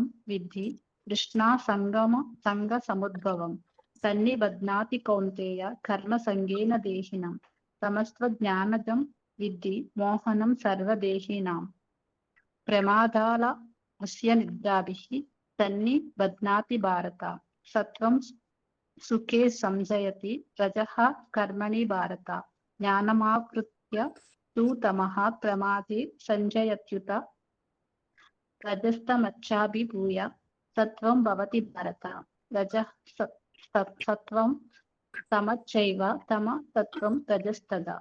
ठीक है माताजी, आगे पढ़िए भाई। ओम शांति। कहाँ से 11 से पढ़ेंगे ना? 14 का 5वें श्लोक से पढ़िए। 5वें। अच्छा ठीक है। सप्तम रज्जो तम इति गुणा प्रकृति संभवा निबध्नन्ति महाबाहु देह देहिनम अव्यय तत्र सत्वं निर्मलत्वात् प्रकाशकम् अनामयम् सुख संगेन बध्नाति ज्ञान संगेन च अनघ रजः रागात्मकं विद्धि तृष्णा संग समुद्भवं तत् निबध्नाति कौन्तेय कर्म संगेन देहिनम् तमः तु अज्ञानजं विद्धि मोहनं सर्वदेहिनां प्रमाद आलस्य निद्राभिः तत् निबध्नाति भारत सत्वं सुखे संजयति रजः कर्मणि भारत ज्ञानम् आवृत्य तु तमः प्रमादे संजयति उत रजः तमश्च अभिभूय सत्वं भवति भारत रजः सत्वं तमश्चैव तमः सत्वं रजः तथा सर्वद्वारेषु देहे अस्मिन् प्रकाश उपजायते ज्ञानं यदा तदा विद्यात् विवृद्धम सत्वम इति उतो।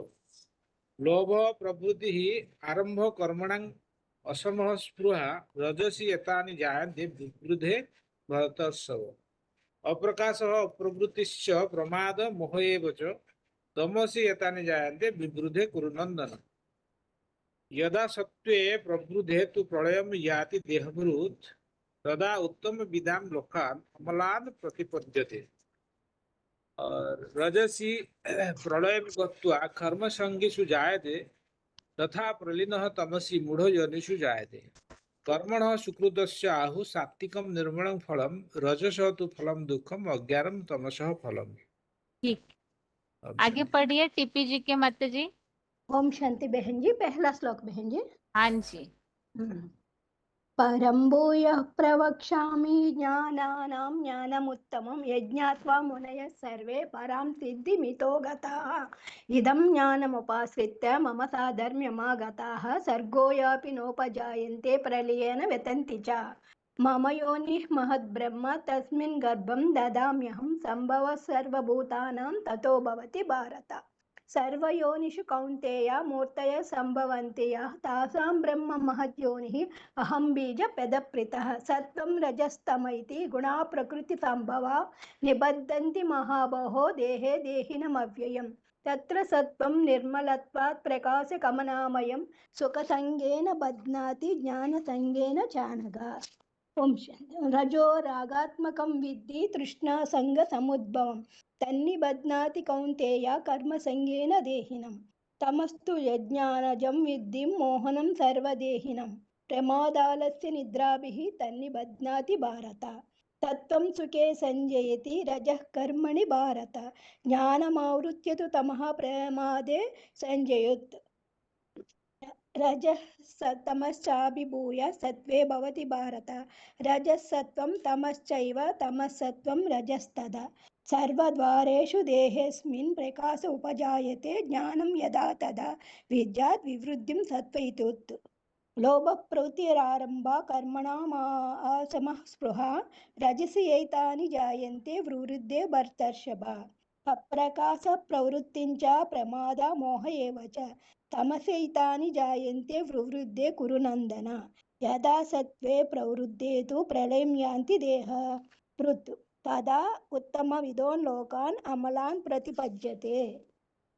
रजसि प्रलयं गत्वा कर्मसङ्गिषु जायते तदा प्रलीनं तामसि मूढयोनिषु जायते। कर्मणा सुकृतस्याहुः सात्विकं निर्मलं फलं रजसस्तु फलं दुःखम् अज्ञानं तमसः फलम्। सत्त्वा संजयते ज्ञानं रजसो लोभ एव च प्रमादमोहै तमसो भवति ज्ञान एव च। ऊर्ध्व गच्छन्ति सत्त्वस्ता मध्ये तिष्ठन्ति राजसः जगन्य गुणान्वितस्य अधो गतिञ्च तामसः। ठीक है मत जी, ओम आगे पढ़िए। ओम शांति दीदी। हाँ जी। हेलो। हाँ जी, रोल नंबर बताइए। तथा स्थान 67 दीदी। ठीक है, पढ़िए। न अन्यं गुणेभ्यः कर्तारं यदा द्रष्टा अनुपश्यति गुणेभ्यश्च परं वेति। माता जी पहले मद्भावः श्लोक से च पढ़िए, पहले पहले श्लोक से पढ़िए। श्री भगवान वाच परम भूये प्रवक्ष्यामि ज्ञानानां ज्ञानम् उत्तमं यत् ज्ञात्वा मुनयः सर्वे परां सिद्धिं इति गता। इदं ज्ञानम् उपाश्रित्य मम साधर्म्य आगता सर्गे अपि न उपजायन्ते प्रलये न व्यथन्ति च। मम योनि महत् ब्रह्म तस्मिन् गर्भ दधामि अहं सम्भवे सर्वभूतानां ततो भवति भारत। सर्वयोनिषु कौन्तेय मूर्तयः सम्भवन्ति या तासां ब्रह्म महत् योनि अहं बीजप्रदः पिता। सत्वं रजतम इति गुणा प्रकृति संभवा निबंधन्ति महाबाहो देहे देहिन अव्ययम्। तत्र सत्वं निर्मलत्वात्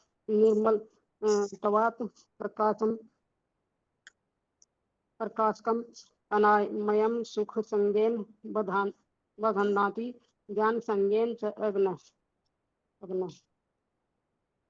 रजो रागात्मकं विधि तृष्णा संज्ञेन समुद्भवम तत् निबध्नाति कौन्तेय कर्म संज्ञेन दहीनम तमः तु अज्ञानसं विधि मोहनम सर्वदेहिनां प्रमादालस्य निन्द्राभि तत् निबध्नाति भारत तत्त्वं सुखे संजयति रजकर्मणि भारत ज्ञानम अवर्ते तु मम प्रमादे संजयति उत सर्वदवा रजस्तमश्चाभिभूय दीदी जी कुछ दिक्कत थी थोड़ी ठीक है मैम। सर्वदरेषु देहे अस्मिन् प्रकाशे उपजायते ज्ञानं यदा तदा विभात विवर्धम तत्वम इति उत ठीक है मतलब आगे लोभम पढ़िए प्रवृत्ति 22359।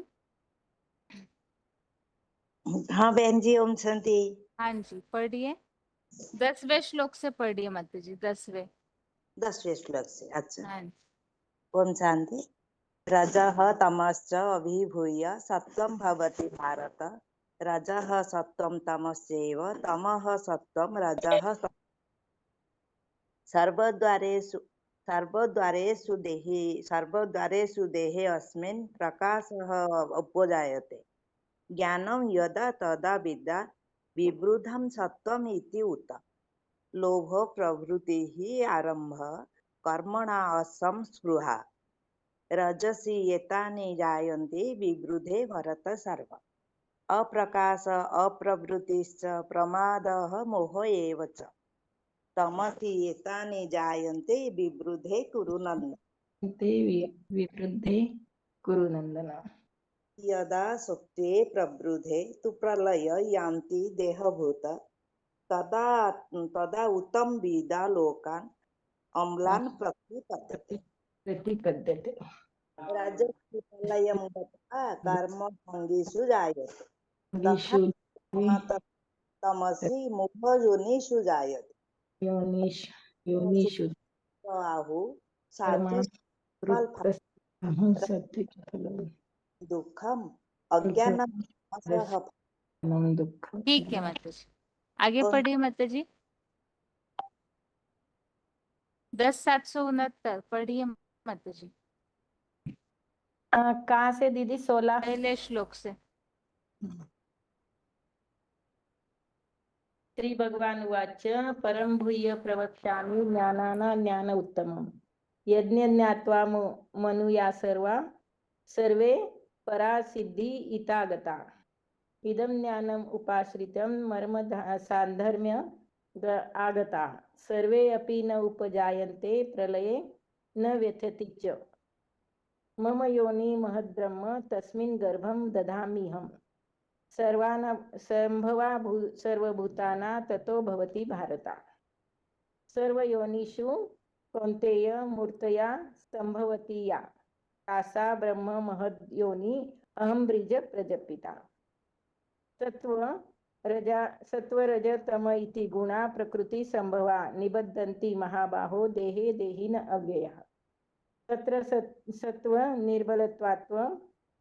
निर्बलत्वात्म प्रकाशयम अनामयम सर्वसुखेन बंधानि ज्ञान संगेन च अनघ रजो राजात्मक विद्धि तृष्णा संगम समुद्भव तत निबद्धाति कौन्तेय सर्वसंगेन देहिनम् तमातु अज्ञानजं विद्धि मोहं सर्वदेहिना दालस्य निद्राभि तत निबद्धति भारता प्रमादालस्य निद्राभि प्रमादालस्य निद्राभि तत निबद्धति भारता तन्निबध्नाति भारत सत्वसुखे सजयति रजा कर्माणि भारत ज्ञान आवृत्य तु तथा प्रमादे संजयति उत रजतमश्च अभिभूय सत्व भवति भारत रजो सत्व तमश्चैव तमा सत्व रज तथा। ठीक है माता जी आगे पढ़िए कोचिन। हाँ सर्वद्वारेषु देहेऽस्मिन् प्रकाश उपजायते ज्ञानं यदा तदा विद्यात् विविर्थं सत्त्वमित्युदा लोभप्रवृत्तिरारम्भ कर्मणा मशमस्पृहा रजस्येतानि जायन्ते विवृद्धे भरतर्षभ अप्रकाशो प्रवृत्तिश्च प्रमादो मोह एव च तमस्येतानि जायन्ते विवृद्धे कुरु नन्दन यदा सत्त्वे प्रवृत्ते प्रलयं याति देहवत् तदोत्तमविदां लोका नमलान् प्रतिपद्यते रजसि प्रलयं गत्वा कर्मसङ्गिषु जायते तदा प्रलीनस्तमसि मूढयोनिषु जायते कर्मणः सुगतस्याहुः सात्विकं निर्मलं फलं रजसस्तु फलं दुःखम् अज्ञानं तमसः फलम्। एक से पढ़ू। पढ़ी। परं भूय प्रवक्ष्यामि ज्ञानानां ज्ञानमुत्तमं यत् ज्ञात्वा मुनयः सर्वे परां सिद्धिमिदो गताः इदं ज्ञानमुपाश्रित्य मम साधर्म्यमागताः सर्गोऽपि नोपजायन्ते प्रलयेन व्यथन्ति च मम योनिर्महत् ब्रह्म तस्मिन् गर्भं ददाम्यहं सम्भवः सर्वभूतानां ततो भवति भारत सर्वयोनिषु कौन्तेय मूर्तयः सम्भवन्ति याः तासां ब्रह्म महद्योनिरहं बीजप्रदपिता सत्त्वं रजस्तम इति गुणाः प्रकृतिसम्भवाः निबध्नन्ति महाबाहो देहे देहिनमव्ययम् ठीक है, तत्र ओम आगे शांति। पढ़िए। ओम शांति। शांति 9793 काकिनाडा। तत्र सत्त्वं निर्मलात्वात् प्रकाशम् अनामयम् सुखसङ्गेन बध्नाति ज्ञानसङ्गेन च आनघ रजो रागात्मकं विद्धि तृष्णा सङ्गमसमुद्भवम् सन्निबध्नाति कौन्तेय कर्मसङ्गेन देहिनं तमस्वज्ञानाढ्यं विद्धि मोहनं सर्वदेहिनं प्रमदालस्य निद्रापि सन्निबध्नाति भारत सत्त्वं सुखे संजयति रजः कर्मण भारत ज्ञानमावृत्य तत् ज्ञानं सत्त्वं सुखे संजयति रजः कर्माणि भारत ज्ञानम् आवृत्य तु तमः प्रमादे संजयति उत रजः तमस अभिभूय सत्त्वं भवति भारत रजः सत्त्वं तमः च एव तमः सत्त्वं रजः तदा सर्वद्वारेषु देहीस्मिन् प्रकाश उपजायते ज्ञानं यदा तदा विद्वद्वं तत्त्वं निधितिष्ठता लोभः प्रवृत्तिरारम्भः कर्मणा मशीः स्पृहा रजस्वेतानि जायन्ते विबुद्धि भरतर्षभ अप्रकाशय अप्रवृत्तिः च प्रमादमोहो एव च तमस एतानि जायन्ते विबुद्धि कुर नन्दन यदा सत्त्वे प्रबुद्धे तु प्रलयं याति देहभृते तदोत्तमाविदं लोकान् अमलान् प्रतिपद्यते रजसि प्रलयः गत्वा कर्मसङ्गेषु जायते तदा प्रलयेन तमसि मूढयोनिषु जायते कर्मणः सुकृता स्वहं सात्विक निर्मलं फलं रजसस्तु फलं दुःखम् अज्ञानं तमसः फलम्। ठीक है, आगे पढ़िए। श्री भगवान उवाच परं भूय प्रवक्ष्यामि ज्ञानम् उत्तमं यत् ज्ञात्वा मुनयः सर्वे परं सिद्धि इत गताः इदं ज्ञानम् उपाश्रित्य मम साधर्म्य आगताः सर्गे अपि न उपाजायन्ते प्रलये न व्यथन्ति च मम योनि महद् ब्रह्म तस्मिन् गर्भं ददामि अहं सम्भवः सर्वभूतानां ततो भवति भारत सर्वयोनिषु कौन्तेय मूर्तय सम्भवन्ति याः तासां ब्रह्म महद् योनि ब्रह्म बीजप्रदपिता सत्त्वं रज मम इति गुणाः अप्रवृत्ति सम्भवाः निबध्यन्ति महाबाहो देहे देहिना अव्ययम् तत्र सत्त्व निर्मलत्वात् अप्रकाशकम् अनामय सुख संगेन बन्धन्ति ज्ञान संगेन च अनघ रजो रागात्मक विधि तृष्णा संग समुद्भवम् तत् निबध्यन्ति कौन्तेय कर्म संगेन देहिना तमः तु अज्ञानञ्च विद्धि मोहन सर्वदेहिना प्रमादालस्य निद्राभिः तत् निबध्यन्ति भारत सत्त्व सुखे रजायति रजः कर्मणि भारत ज्ञानम् आवृत्य तु तमः प्रमादे संजयति उतः रजः तमश्च अभिभूय सत्त्व भवति भारत रजः सत्त्व तमश्चैव तमः सत्त्व रजः तथा सर्वद्वारेषु देहे अस्मिन् अप्रकाश सर्वद्वारेषु देहे अस्मिन् प्रकाशः उपजायते ज्ञानं यदा तदा विद्यात् विवृतं सत्त्व इति उतः ठीक लोभ है माता जी, प्रवृत्ति ओम आगे शांति। पढ़िए 21,411। लोभ थोड़ा प्रवृत्ति पीछे से पढ़िए 8वें श्लोक से। 8 से पढ़ता हूँ दीदी। तमः तु अज्ञानजं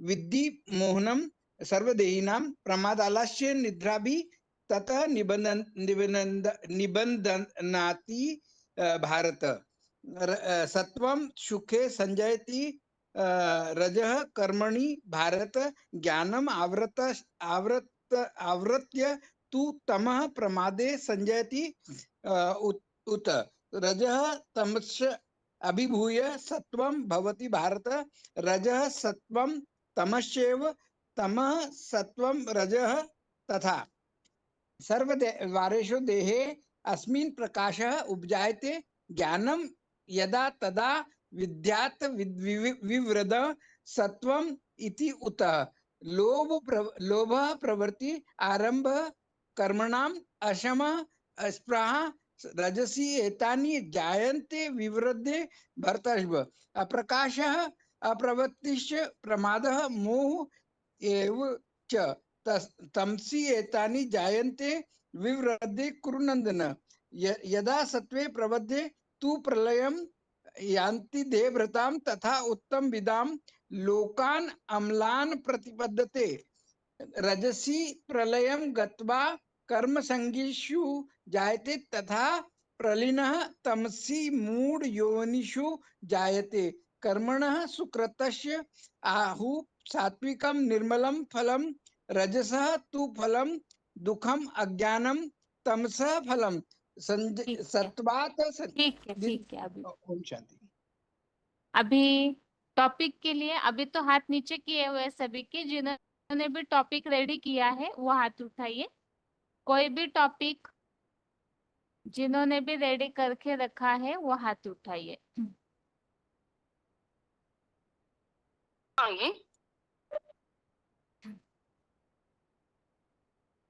ओम शांति बहन जी। हाँ जी। हाँ, ये जो टॉपिक था ना, सैन्य का दूध सोने की बर्तन में ठहरता है, तो उसके लिए था क्यों। देखिए, आज कलियुग की दुनिया में सब तामसी बन गए हैं। सभी के अंदर 5 विकार भरा हुआ है। उसके साथ जो आलस्य, निद्रा, लापरवाही ये भी भरी पड़ी है। सब अज्ञान अंधेरे में पड़े हैं। सब मूढ़मती बन जाता है। तब क्या भगवान ने आकर एक साधारण तन का आधार लेते हैं, जो गीता के आया है, अवजानन्ति मांगमुड़ा मानुषी तनु आश्रित। वही साधारण मनुष्य तन का आधार लेकर सच्चाई का ज्ञान देते हैं। और पहला सच्चाई क्या है, हम देह नहीं आत्मा है। दूसरा क्या है, हमारा पिता परमात्मा है। और तीसरा, भगवान सर्वव्यापी नहीं है। ऐसे बहुत सारे सच्चा ज्ञान सुनाते हैं। लेकिन जो निराकार बाप इस सच्चाई को सुनाने के लिए जिस साकार का आधार लेते हैं, उसी में पहले ज्ञान का बीज डालते हैं। जैसे गीता में आया है, मम यानी महत ब्रह्म तस्मिन गर्भ दधाम्यहम्, अर्थात मेरी जनी रूपा माता में ज्ञान रूपी बीज डालती हूँ। यहाँ ज्ञान जल की बात नहीं है, क्योंकि जल को जो विलाने से उसमें क्या रहता है, पानी ही पानी है। लेकिन यहाँ ज्ञान रूपी दूध की बात है, जो सफेद है अर्थात पवित्र है, जिसको विलाने से उसमें मक्खन, घी आदि ज्ञान का सार निकलता है। वही अनिरूपा माता मंथन चिंतन करके और सच्चा सच्चा पतामल देकर संसार रूपी कांटों की जंगल में जो सच्चाई का दहाड़ मारने वाली शेरनी बन जाती है और सच्चा ज्ञान सभी को सुनाती है। लेकिन सभी के पास ये सच्चा ज्ञान नहीं रहता है, क्योंकि जैसे बोलते हैं, शेरनी का दूध दो पात्र में ठहरता है। एक तो जो सैनिक का बच्चा बनेंगे वही इस दूध को पी सकते हैं, और दूसरा जो सैनिक का दूध और सोने की बर्तन में ठहरता है। अगर मिट्टी का बर्तन होगा और कोई बर्तन होगा तो वो फूट जाता है। तो पहले बाप का जो सच्चा बच्चा बनना पड़ेगा, जो श्रीमत देते हैं उसी रास्ते पर चलना है। अगर बाप का बच्चा बना और उसके रास्ते पर चलने की कोशिश नहीं किया तो क्या होगा? जैसे बाबा बोलते हैं, जो ज्यादा सवाल जवाब रखते हैं, जो ज्यादा बाप को पूछते हैं, तो बाबा क्या बोलते हैं? वो बच्चे मेरे बच्चे नहीं है। जैसे बोलते हैं जी कि सैनी का दूध अगर ज्यादा पी लिया तो क्या हो जाएंगे ना, पागल हो जाएंगे। तो पागल आदमी क्या करता है उनको भी कुछ पता नहीं चलता है, और भी नर्क में चला जाते हैं। वैसे ही यहाँ भी जिस हिसाब से बाप चलाना चाहते हैं वैसे ही चलना है। सच्चा सच्चा पता मेल देकर ज्ञान का मंथन चिंतन करना है। एक वार्तालाप में सुनी थी, वार्तालाप का नंबर है 1431। बाबा ने बोले है कि जो बाप को सच्चा सच्चा पता मेल देते हैं, अगर तन का सच्चा पता मेल दिया, धन का नहीं दिया, कोई 1% का पता मेल छोड़ दिया, तो उन्हीं में जितने परसेंट का छोड़ दिए उतने परसेंट का कम ज्ञान रहेगा। तो ऐसे ही ऐसे मंथन, जब ज्ञान का मंथन चिंतन करेंगे तो बुद्धि रूपी पात्र है वो सच्चा सोना बन जाएगा, देहवान रूपी मिट्टी निकल जाएगा, और उसी में ये जो सैनी का दूध माना सच्चा ज्ञान वही ठहरेगा। अगर देहवान का अंश रहा तो वो सच्चा सोना नहीं, वो फूटकर उसमें से ज्ञान निकल जाएगा। इसीलिए सच्चा सोना बनना है। और दूसरा कहते हैं कि जो सैनी का दूध वो पीने से आंखों का रोशनी बढ़ता है। हमारे सारे इंद्रिय में जो श्रेष्ठ इंद्रिय है वो आंख है। जैसे बाबा बोलते हैं दृष्टि से सारा सृष्टि सुधरता है। तो जब सच्चा सोने की पात्र में ज्ञान ठहरेगा तो दृष्टि भी सुधर जाएगा। जैसे बाबा बोलते हैं कि सारे संसार की बाबा की दृष्टि का दान दो। तो ऐसे जब हमारा अंदर सच्चा बन जाएगा तो ऐसा सच्चा वाइब्रेशन बन जाएगा कि ये जो नर्क रूपी दुनिया वो बदल कर स्वर्ग बन जाएगा। अगर बुद्धि रूपी पात्र को सच्चा सोना नहीं बनाएंगे तो ये ज्ञान तो नहीं ठहरेगा और इसी दुनिया में खलास हो जाएंगे। जैसे बाबा बोलते हैं नरक में मरेंगे तो नरक में जन्म लेंगे, स्वर्ग में नहीं जा पाएंगे।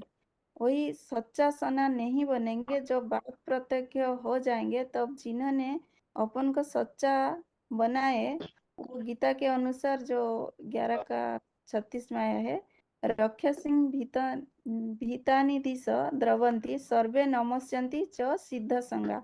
अर्थात जो सच्चा बनने वाले बाप का स्तुति ज्ञान करेंगे, चाहे वो पढ़े लिखे हो या अनपढ़ हो। जैसे बहुत आत्माएं ऐसे है जो पढ़े लिखे नहीं है और बाबा का भाषा का प्रॉब्लम हो जाता है, तो वो जब एक बार बाप को पहचान लेते हैं और उनके अंदर जो बाप को पहचानने का जो भाव है, जैसे बाबा बोलते हैं भाव प्रधान सृष्टि रच रखा, तो वही जो भाव है उनके अंदर वो अंत में ऐसा सोना बन जाते हैं। तो उनके अंदर ज्ञान का टचिंग ऐसा होता है वो अंत में बोलते जाएंगे। लेकिन और जो पढ़े लिखे हैं वो पढ़े लिखे होकर भी जैसे बाप की श्रीमत के खिलाफ उल्टी चलन चलते हैं, दूसरे की बात मानते हैं, तो सच्चे सोना नहीं बन पाएंगे। उनके अंदर ज्ञान नहीं ठहरेगा, वो जो 10 दिशाओं में भय से भागेंगे। तो ये जो सैनिक का दूध है, इसीलिए हमको जो बाप का डायरेक्शन चलता है उसी डायरेक्शन पर चलकर सच्चा सोना बनना है। ओम शांति। ठीक है बच्चे, अच्छे से एकदम बनाए वैसे। आगे बताइए जिनका फोन अनम्यूट है।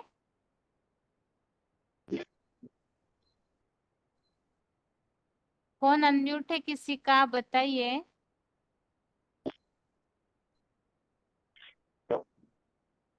आगे बताइए जबलपुर के माता जी।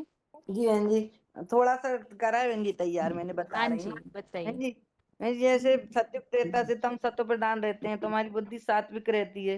द्वापर में आते हैं तो हमारी बुद्धि थोड़ी रजो प्रधान होती है। रजो प्रधानों से हमारी बुद्धि क्या होती है कि मतलब ये सब में मतलब बाहरी दुनिया की बातों में फंस जाती है। दो दो धर्म, दो दो भाषाएं, दो दो धर्म में फंस जाती है। जब हम कलयुग के अंत में आते हैं तो कलयुग के अंत में आते आते हमारी बुद्धि बिल्कुल तामसी बन जाती है। तो तामसी बुद्धि के कारण हमारी बुद्धि में ज्ञान नहीं ठहरता।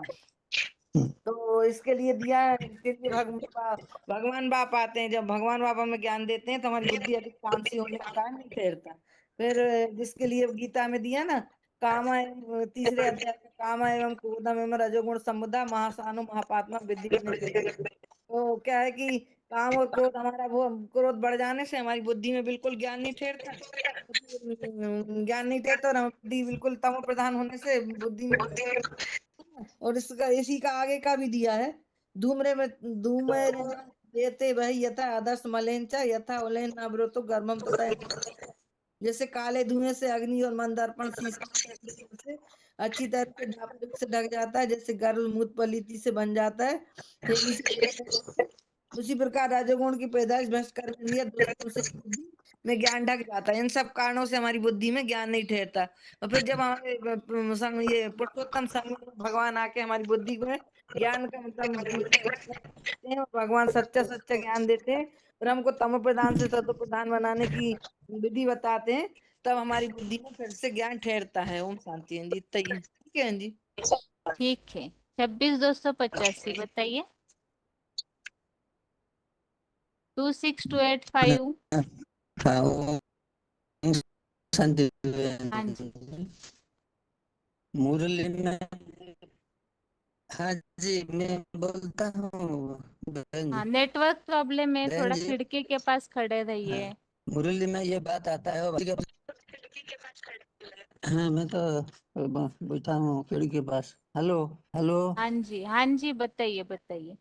हाँ, मुरली में ये बात आती है देहवान, जैसे मिट्टी के पात्र में जो बाबा बोलते हैं शरणी का दूध जो है सोने की बर्तन में ही टिकता है, मिट्टी का पात्र में नहीं। इसलिए देहवान जिनके अंदर में है उनके अंदर ज्ञान क्यों नहीं टिक पाता? सुनाई देता ना? हाँ जी बताइए।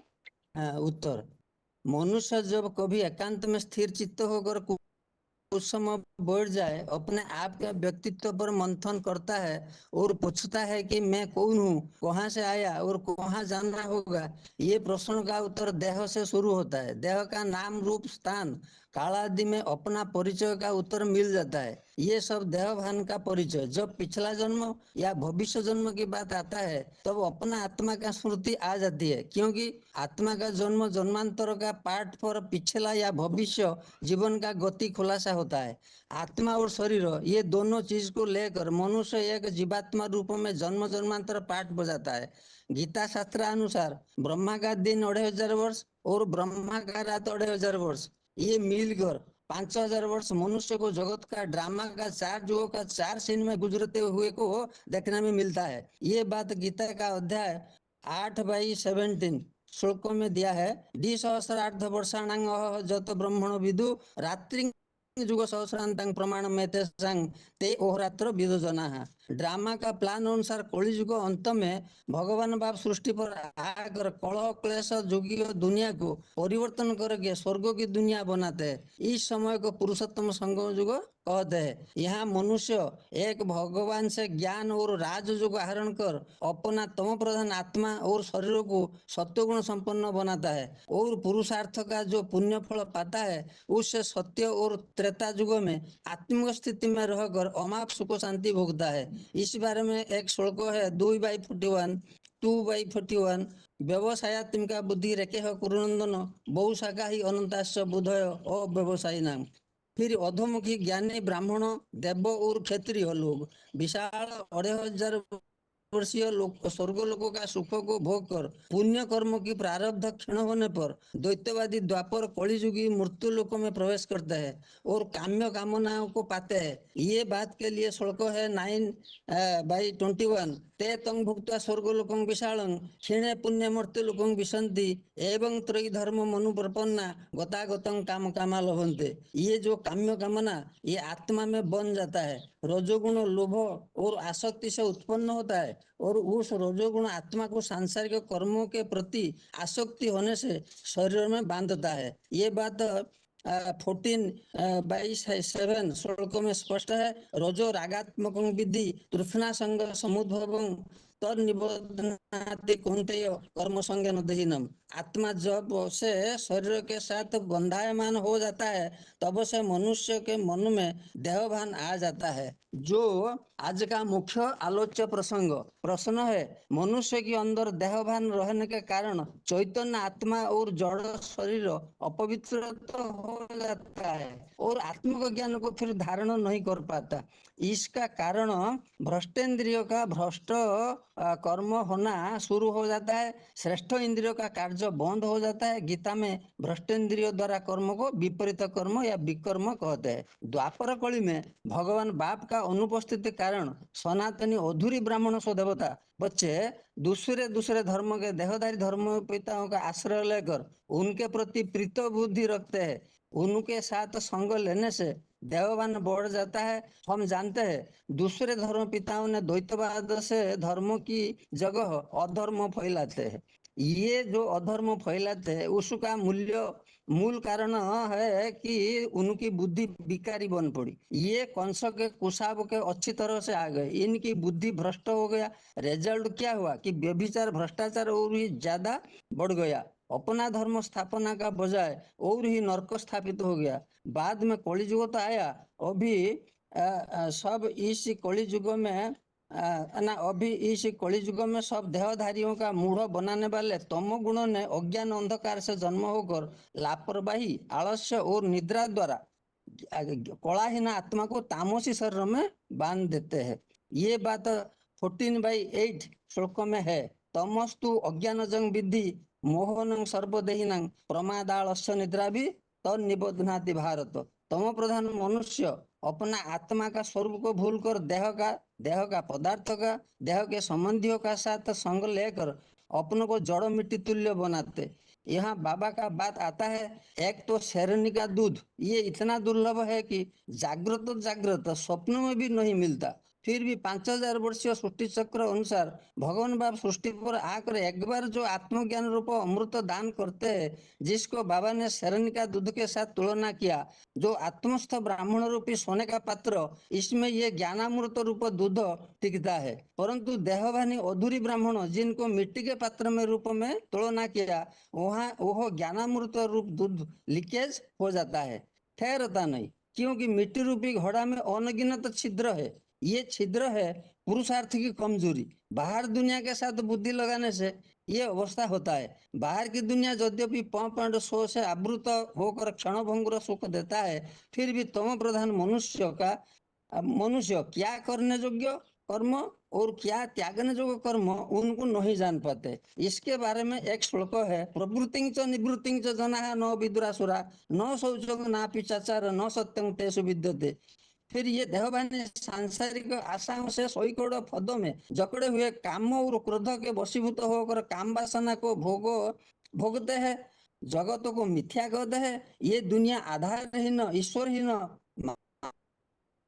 मानते हैं और काम वासना उपभोगने से सृष्टि चलता रहता है। इसको छोड़कर दूसरा कुछ इस दुनिया में नहीं है, ऐसे बात बोलते हैं। जो इसे श्लोक 16 अध्याय 8 श्लोक में बताया, असत्यम अप्रतिष्ठं ते जगदाहुरनीश्वरं अपरस्पर संभूतं किम अन्यत् काम हेतुकम्। पुरुषोत्तम संगम युग में चैतन्य भगवान बाप आध्यात्मिक ज्ञान सुनाते हैं, तो ये देहभानी लोग उनके प्रति आग्रह सुनता तो दिखाते हैं। फिर भी ये कभी तृप्त न होने वाली दैहिक कामनाओं का आश्रय लेकर मूर्खता से दंभ, मान और मद से भरे हुए असत्य सिद्धांतों को पकड़कर अपवित्र कर्म करते हैं। इनके लिए श्लोक है 16/10 काममाश्रित्य दुष्पूरं दंभमान मदान्विता मोहाद गृहीत्वा मदग्रहान प्रवर्तन्ते शुचिव्रता। तो देहभानियों का जो आत्माएं है, उन आत्माओं का ज्ञान का ढक कर काम और क्रोध रूपी विकार बुद्धि का निर्णयात्मक शक्ति को क्षीण या दुर्बल कर देता है, जिस कारण अपना आत्मा को देहभानी भूल जाता है। इसलिए उसका आत्मा अपना शत्रु बनकर उसको नीचे गड्ढे में डाल देता है। इसलिए मुरली में बाबा देहभानियों को मूढ़ा जन्मनी जन्मनी बोलते हैं। बाबा ने बताया देहभान में रहने लोग ज्ञान की पूजा के बदले दो ही को पूजा को पकड़ते हैं, अर्थात पांच तत्वों के शरीरों की पूजा। जब उसका पूजा होने लगता है तब एकदम पतन होना शुरू होता है। खास करके पुरुष वर्ग जब अपनी देह की पूजा लेना शुरू करते हैं तो पतन जरूर होता है। जैसे सीढ़ी के चित्र में दिखाया, मनुष्य गुरुओं से तो दुनिया नीचे गिरती है। आज की दुनिया का ऐसा हाल हो गया कि एक परिवार के भांति भी आपस में प्यार और स्नेह के आधार पर नहीं चल सकते। देहभान के कारण कली युग का अंत में मनुष्य सभी द्रौपदियां कीचक दुर्योधन बनकर बैठे हुए हैं। देहधारी धर्म गुरुओं ने उनको जोगों के नाम पर भोगों का प्रबंध कर रखा है। इन देहधारी धर्म गुरुओं को यह पता नहीं है कि हम तो देहधारी धर्म गुरु है ही, लेकिन हमारा भी कोई बाप इस सृष्टि पर आया हुआ है। इसीलिए बाप मुरली में कड़क भाषा में बोलते हैं, बच्चे तुम्हारा बाप आया हुआ है, तुम तो जैसे हो तैसे हो ही हो, लेकिन तुम ऐसे बातों से सुधरने वाले नहीं हो। उनके लिए गीता का अध्याय 11/29 में बोला कि पतंगे दहगति हुई अग्नि में जैसे मरने के लिए झपट कर जा गिरते हैं, ऐसे ही देहभानी भी अपने विनाश के लिए झपटते हुए शिव बाबा का मुखाग्नि में चल जा रहे हैं। श्लोक है, यथा प्रदीप्तम ज्वलनं पतंगा विसंति नाशाय समृद्ध वेगा तथैव नाशाय विसंति लोगा स्तवापि भक्तराणि समृद्ध वेगा। देहभानियों की मन की शक्ति क्षीण होती है। मन है बीज। इस तरह जन्म जन्मांतर आत्मा रूपी चैतन्य बीजों की शक्ति क्षीण होने से बुद्धि में ज्ञान नहीं टिक पाते। बुद्धि में ज्ञान को ढक कर पांच विकार अपना घर तैयार कर रहते हैं।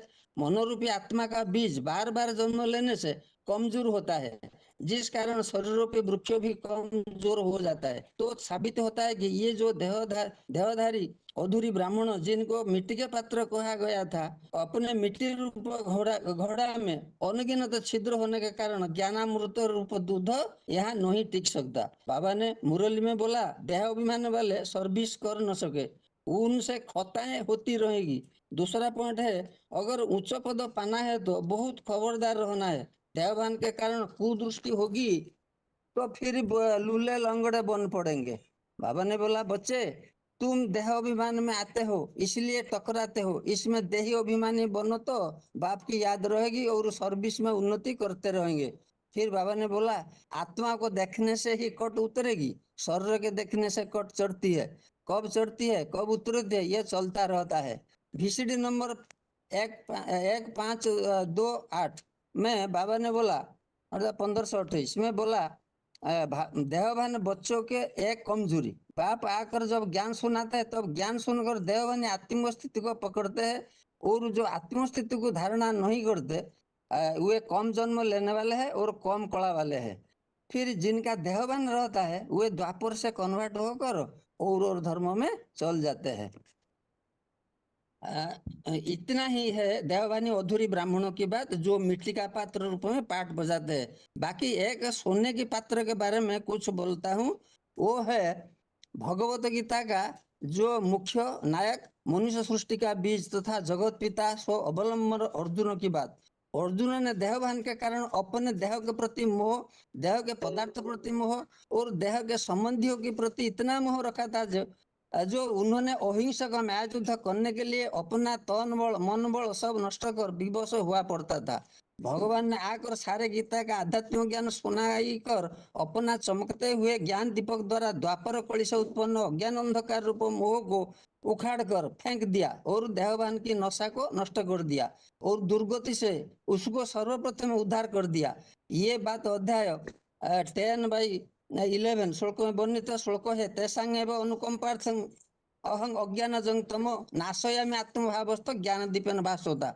और लास्ट में उस संपूर्ण ब्राह्मण तथा अवलंबर अर्जुन ने स्वीकार कर लिया कि नष्ट मोह स्मृति लब्धा, अर्थात देहभान तो हट गया, फिर अपनी आत्मा के विष्णु स्वरूप बिंदु का याद आ गया। ये था सोने का पात्र जिसको ज्ञान भी आ गया कि मैं अविनाशी ज्योतिर्बिंदु आत्मा हूँ, विनाशी देह नहीं हूँ। बाद में वही अर्जुन ने शरणी का दूध रूप ज्ञान अमृत पान कर अपना आत्मा को भ्रष्ट इंद्रियों की अधोगति में और जाने के रोक लगाकर ये आत्मस्थ अवलंबर ब्राह्मण बना लिया अपनों को, और अपना आत्मा ज्योतिर्बिंदु को ऊर्ध्वलोक के स्थिति में ले गया और वहां ब्रह्मलोक में स्थिर होकर पवित्र परम ब्रह्म महादेव तथा सारे मनुष्य सृष्टि का बाप बन गया। अब भी सब मनुष्य हम नंबरवार अर्जुन होकर उससे सुख शांति तथा कल्याणमय जीवन का वरदान पा रहे हैं, जिसका गान है एक सद्विप्रा बहुधा वदंती। ओम शांति। बहुत ही अच्छे से टॉपिक लिए रेडी किया है। सारे पॉइंट सिर्फ VCD से लिए या खंड वगैरह से भी लिए? हाँ, खंड से भी VCD से। लिंक अच्छे से एकदम ठीक। अभी वैसे अगले क्लास का टाइम हुआ है, तो जिनका भी हाथ उठा हुआ था, एक तो 21,411 और 478, अगले क्लास में या तो अगर शाम के क्लास में ज्वाइन हो सकते हैं आप दोनों, तो उस समय हाथ उठाइए, तो शाम के क्लास में आधा घंटे का समय दिया जाएगा। अभी थोड़ा सा ही समय बाकी है तो सुन के हो नहीं पाएगा टॉपिक, इसीलिए क्लास यहाँ ही पूरा करते हैं। ओम शांति।